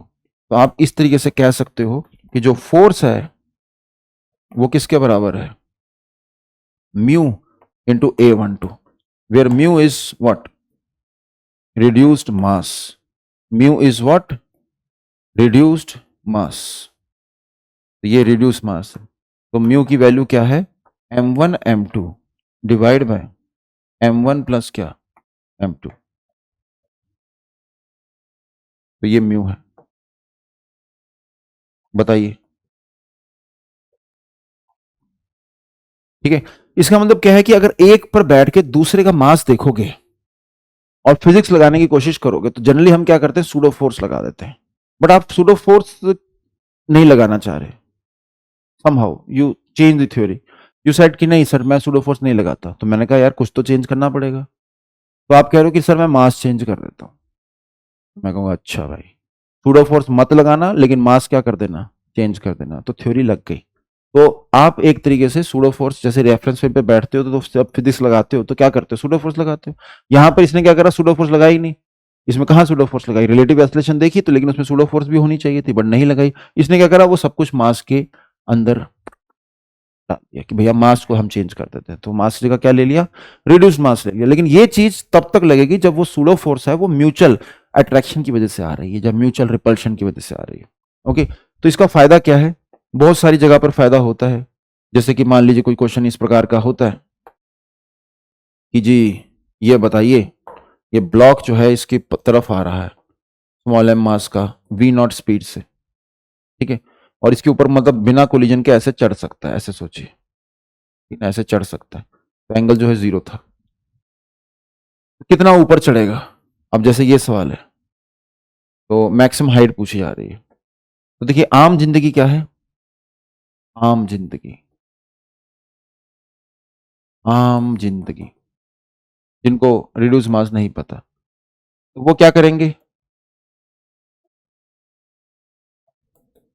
आम जिंदगी वाले वो करेंगे यहां पर क्या, LMC लगाएंगे पहले फटाफट, LMC, और एक फिर क्या लगाएंगे, टेक, और सॉल्व करेंगे, जो कि बेसिक है। बट क्या है कि रिड्यूस मास पता तो हम थोड़ा फास्ट कर सकते हैं। तो एलएमसी में क्या करेंगे, m v naught initial momentum, मान लीजिए फाइनली इसके बाद इसके ऊपर चढ़ जाता है तो दोनों की स्पीड क्या हो जाएगी, सेम। वर्टिकल में स्पीड इसकी 0 है तो दोनों की स्पीड सेम मानेंगे, तो ये मैंने एलएमसी लगा दी। और इसी तरीके से टैक लगाएंगे। टैक में क्या कहेंगे कि इनिशियल काइनेटिक एनर्जी है half m v naught square, final potential energy क्या है एम जी एच, और साथ में जो है काइनेटिक एनर्जी क्या है, दोनों की वेलोसिटी सेम हो गई है तो उसको मैं वी स्क्वायर बोल देता हूँ। तो अब ये दो इक्वेशन है और दो वेरिएबल है, सॉल्व करेंगे। लेकिन ये क्या है, आम जिंदगी। और अगर मान लीजिए इसके पास भी कुछ वेलोसिटी हो, थोड़ा और कॉम्प्लिकेटेड हो जाएगा। अब बात करते हैं मेंटोस जिंदगी की। तो अगर मेंटोस जिंदगी करनी है, फटाफट करना चाहते हो, तो आप इसी क्वेश्चन को कुछ रिड्यूस मास के कंसेप्ट से कर सकते हो। आप ये कह सकते हो कि जो दूसरा पार्टिकल है वो हमारी तरफ आ रहा है और उसकी वेलोसिटी कितनी है वी नॉट, तो हम इस पर बैठ जाते हैं और यहां पर बैठ के लगाते हैं, ठीक है। हालांकि यहां पर बैठ के सूडो फोर्स लगनी चाहिए, लेकिन आपको पता है कि म्यूचुअल फोर्सेस इन्वॉल्व हो रही हैं, तो हम सूडो फोर्स जो है उसकी जगह रिड्यूस मास का कंसेप्ट लगा देंगे। तो हम कहेंगे कि यहां पर शुरुआत में काइनेटिक एनर्जी कितनी थी, half mu v naught square, ये रिलेटिव वेलोसिटी होती है। तो अगर ये मूव कर रहा होगा तो आप रिलेटिव वेलोसिटी ले लोगे, इज इक्वल टू क्या एम जी एच, लो जी, ओ पकड़ो जी, लो जी खत्म, एच आ गया यहां से। आप दोनों से कंपेयर करके आप चेक कर सकते हो कि मैच कर भी रहा है कि नहीं कर रहा, ठीक है ना। और यहां पर देखिए इसके क्या यूज हैं, जैसे इस तरह के क्वेश्चन होते हैं कि यहां पर मान लीजिए कोई स्प्रिंग लगा दी गई है, ये 2 kg है या M2 मान लो इसको, ये M1 है, ये K है, और आपने क्या करा, किसी एक को कुछ वेलोसिटी दे दी, ठीक है। जैसे इसको आपने क्या वेलोसिटी दे दी वी नॉट। अब पूछ रहा है बताओ find maximum extension in the spring, ये पूछ रहा है।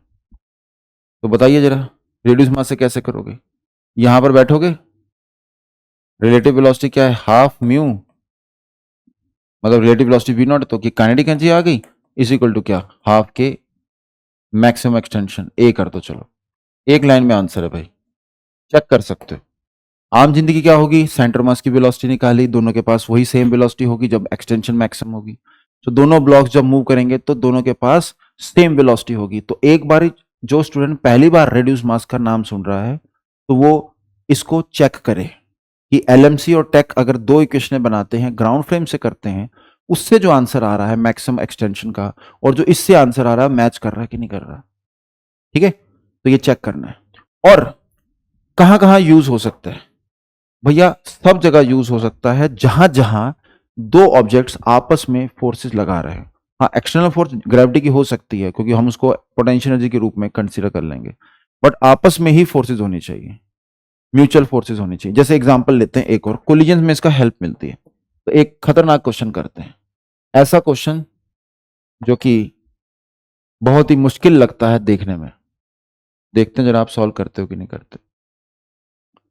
तो देखिए एक पार्टिकल इधर जा रहा है 3 मीटर पर सेकंड से, एक पार्टिकल इधर जा रहा है 4 मीटर पर सेकंड से, इसका मास है 2 किलोग्राम और इसका मास है 1 किलोग्राम। क्वेश्चन क्या है, ये 90 डिग्री है। क्वेश्चन है if the two particles if the two particles collide with each other and sticks to each other after collision,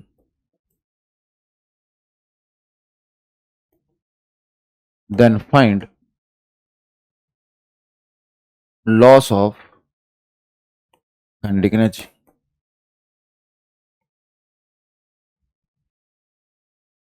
ठीक है, तो ये सवाल है, हैशटैग चैलेंजर। और हैशटैग ओरिजिनल भी। तो ऐसे ये क्वेश्चन है। तो इसके लिए देखिए आम जिंदगी जो है वो क्या होगी, ट्राई कर लो पहले तो भाई, कर लिया ट्राई। आम जिंदगी क्या होगी कि लीनियर मोमेंटम कंजर्वेशन करोगे एक्स में वाई में, फिर उसके बाद फाइनल वेलोसिटी निकालोगे, फाइनल वेलोसिटी निकालने के बाद फाइनल काइनेटिक एनर्जी निकालोगे, इनिशियल काइनेटिक एनर्जी निकालोगे, दोनों का डिफरेंस निकालोगे, और फिर इतने में ट्रेन निकल जाएगी, गए आप, है ना। तो इसके लिए देखिए फास्ट कैसे करना है, बहुत आसान, वेरी इजी, बहुत आसान। हम क्या करेंगे, एक पर बैठ जाएंगे, फिर बैठ जाओ, लो भैया इस पर बैठ गया। जब मैं इस पर बैठूंगा और दूसरे को देखूंगा तो मेरे पास रिलेटिव वेलोसिटी आ जाएगी किधर, मेरी तरफ, है ना। तो रिलेटिव वेलोसिटी आ जाएगी मेरी तरफ, कितनी आ जाएगी 5। अब ये 5 निकालनी तो सबको आती है, ये 3 है ये 4 है, 5 3 4 5, ऐसे नहीं निकाला, 3 का स्क्वायर प्लस 4 का स्क्वायर अंडर रूट। और आफ्टर कोलिजन क्या होगा, ये रुक जाएगा। तो मैं कहूंगा कि देखिए बिफोर कोलिजन काइनेटिक एनर्जी कितनी थी, हाफ म्यू वी रिलेटिव का स्क्वायर। आफ्टर कोलिजन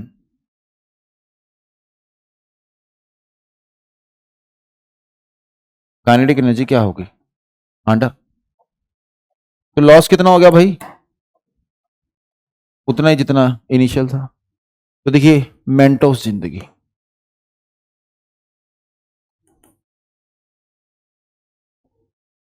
जिंदगी बहुत ही देखिए सिंपल, आंसर लिख रहे हैं भाई साहब।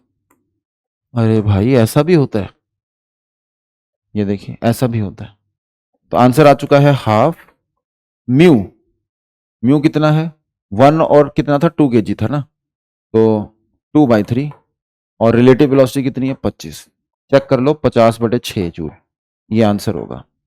और जिन स्टूडेंट्स ने, जब किसी स्टूडेंट को दो उसको कहो कि करे, तो देखना वो पर्चे आपको देगा, कहेगा ये तो बहुत आसान है, लीनियर मोमेंटम एक्स में करेंगे, लीनियर मोमेंटम वाई में करेंगे, फाइनल काइनेटिक एनर्जी निकालेंगे, इनिशियल काइनेटिक एनर्जी निकालेंगे, दोनों का डिफरेंस, गाड़ी निकल गई, तोते उड़ गए। चलो ठीक है, तो आपने देखा कि रिड्यूस मास की हेल्प से हम इस तरह से क्वेश्चंस कर सकते हैं। सेंट्रो मास में हमें इसका इस्तेमाल करना है। सेंट्रो मास फ्रेम एक जीरो मोमेंटम फ्रेम होता है, उसके अंदर काइनेटिक एनर्जी हमेशा जीरो होती है।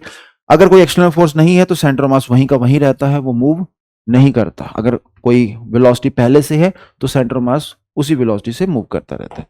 तो चलिए टाइम को देखते हुए अच्छे खासे क्वेश्चंस हमने किए हैं, और बहुत सारे क्वेश्चंस देखिए पीवाईक्यूज के हैं, ठीक ना। पीवाईक्यू के देखो झलक दिखा रहा हूं आपको, अच्छे खासे क्वेश्चन है, पीवाईक्यू भी है और कुछ और क्वेश्चन भी हैं। बट जैसा कि मैंने आपको कहा कि होमवर्क लिमिटेड रहेगा, तो कितने क्वेश्चंस करते हैं, 15 कर देते हैं। तो 15 क्वेश्चंस फ्रॉम पीपीटी, और बस ये कर लो तो चैप्टर क्या हो जाएगा, टिच। चैप्टर क्या हो गया, टिच, बस। और फिर अपने आप को प्रिपेयर करो फॉर द नेक्स्ट लेक्चर, और वो होने वाला है रोटेशन पर, ठीक है। So that will be on rotation. Clear है बच्चों। So that's all for today बच्चों, मिलते हैं नेक्स्ट लेक्चर के अंदर। ओके बच्चों, बाय।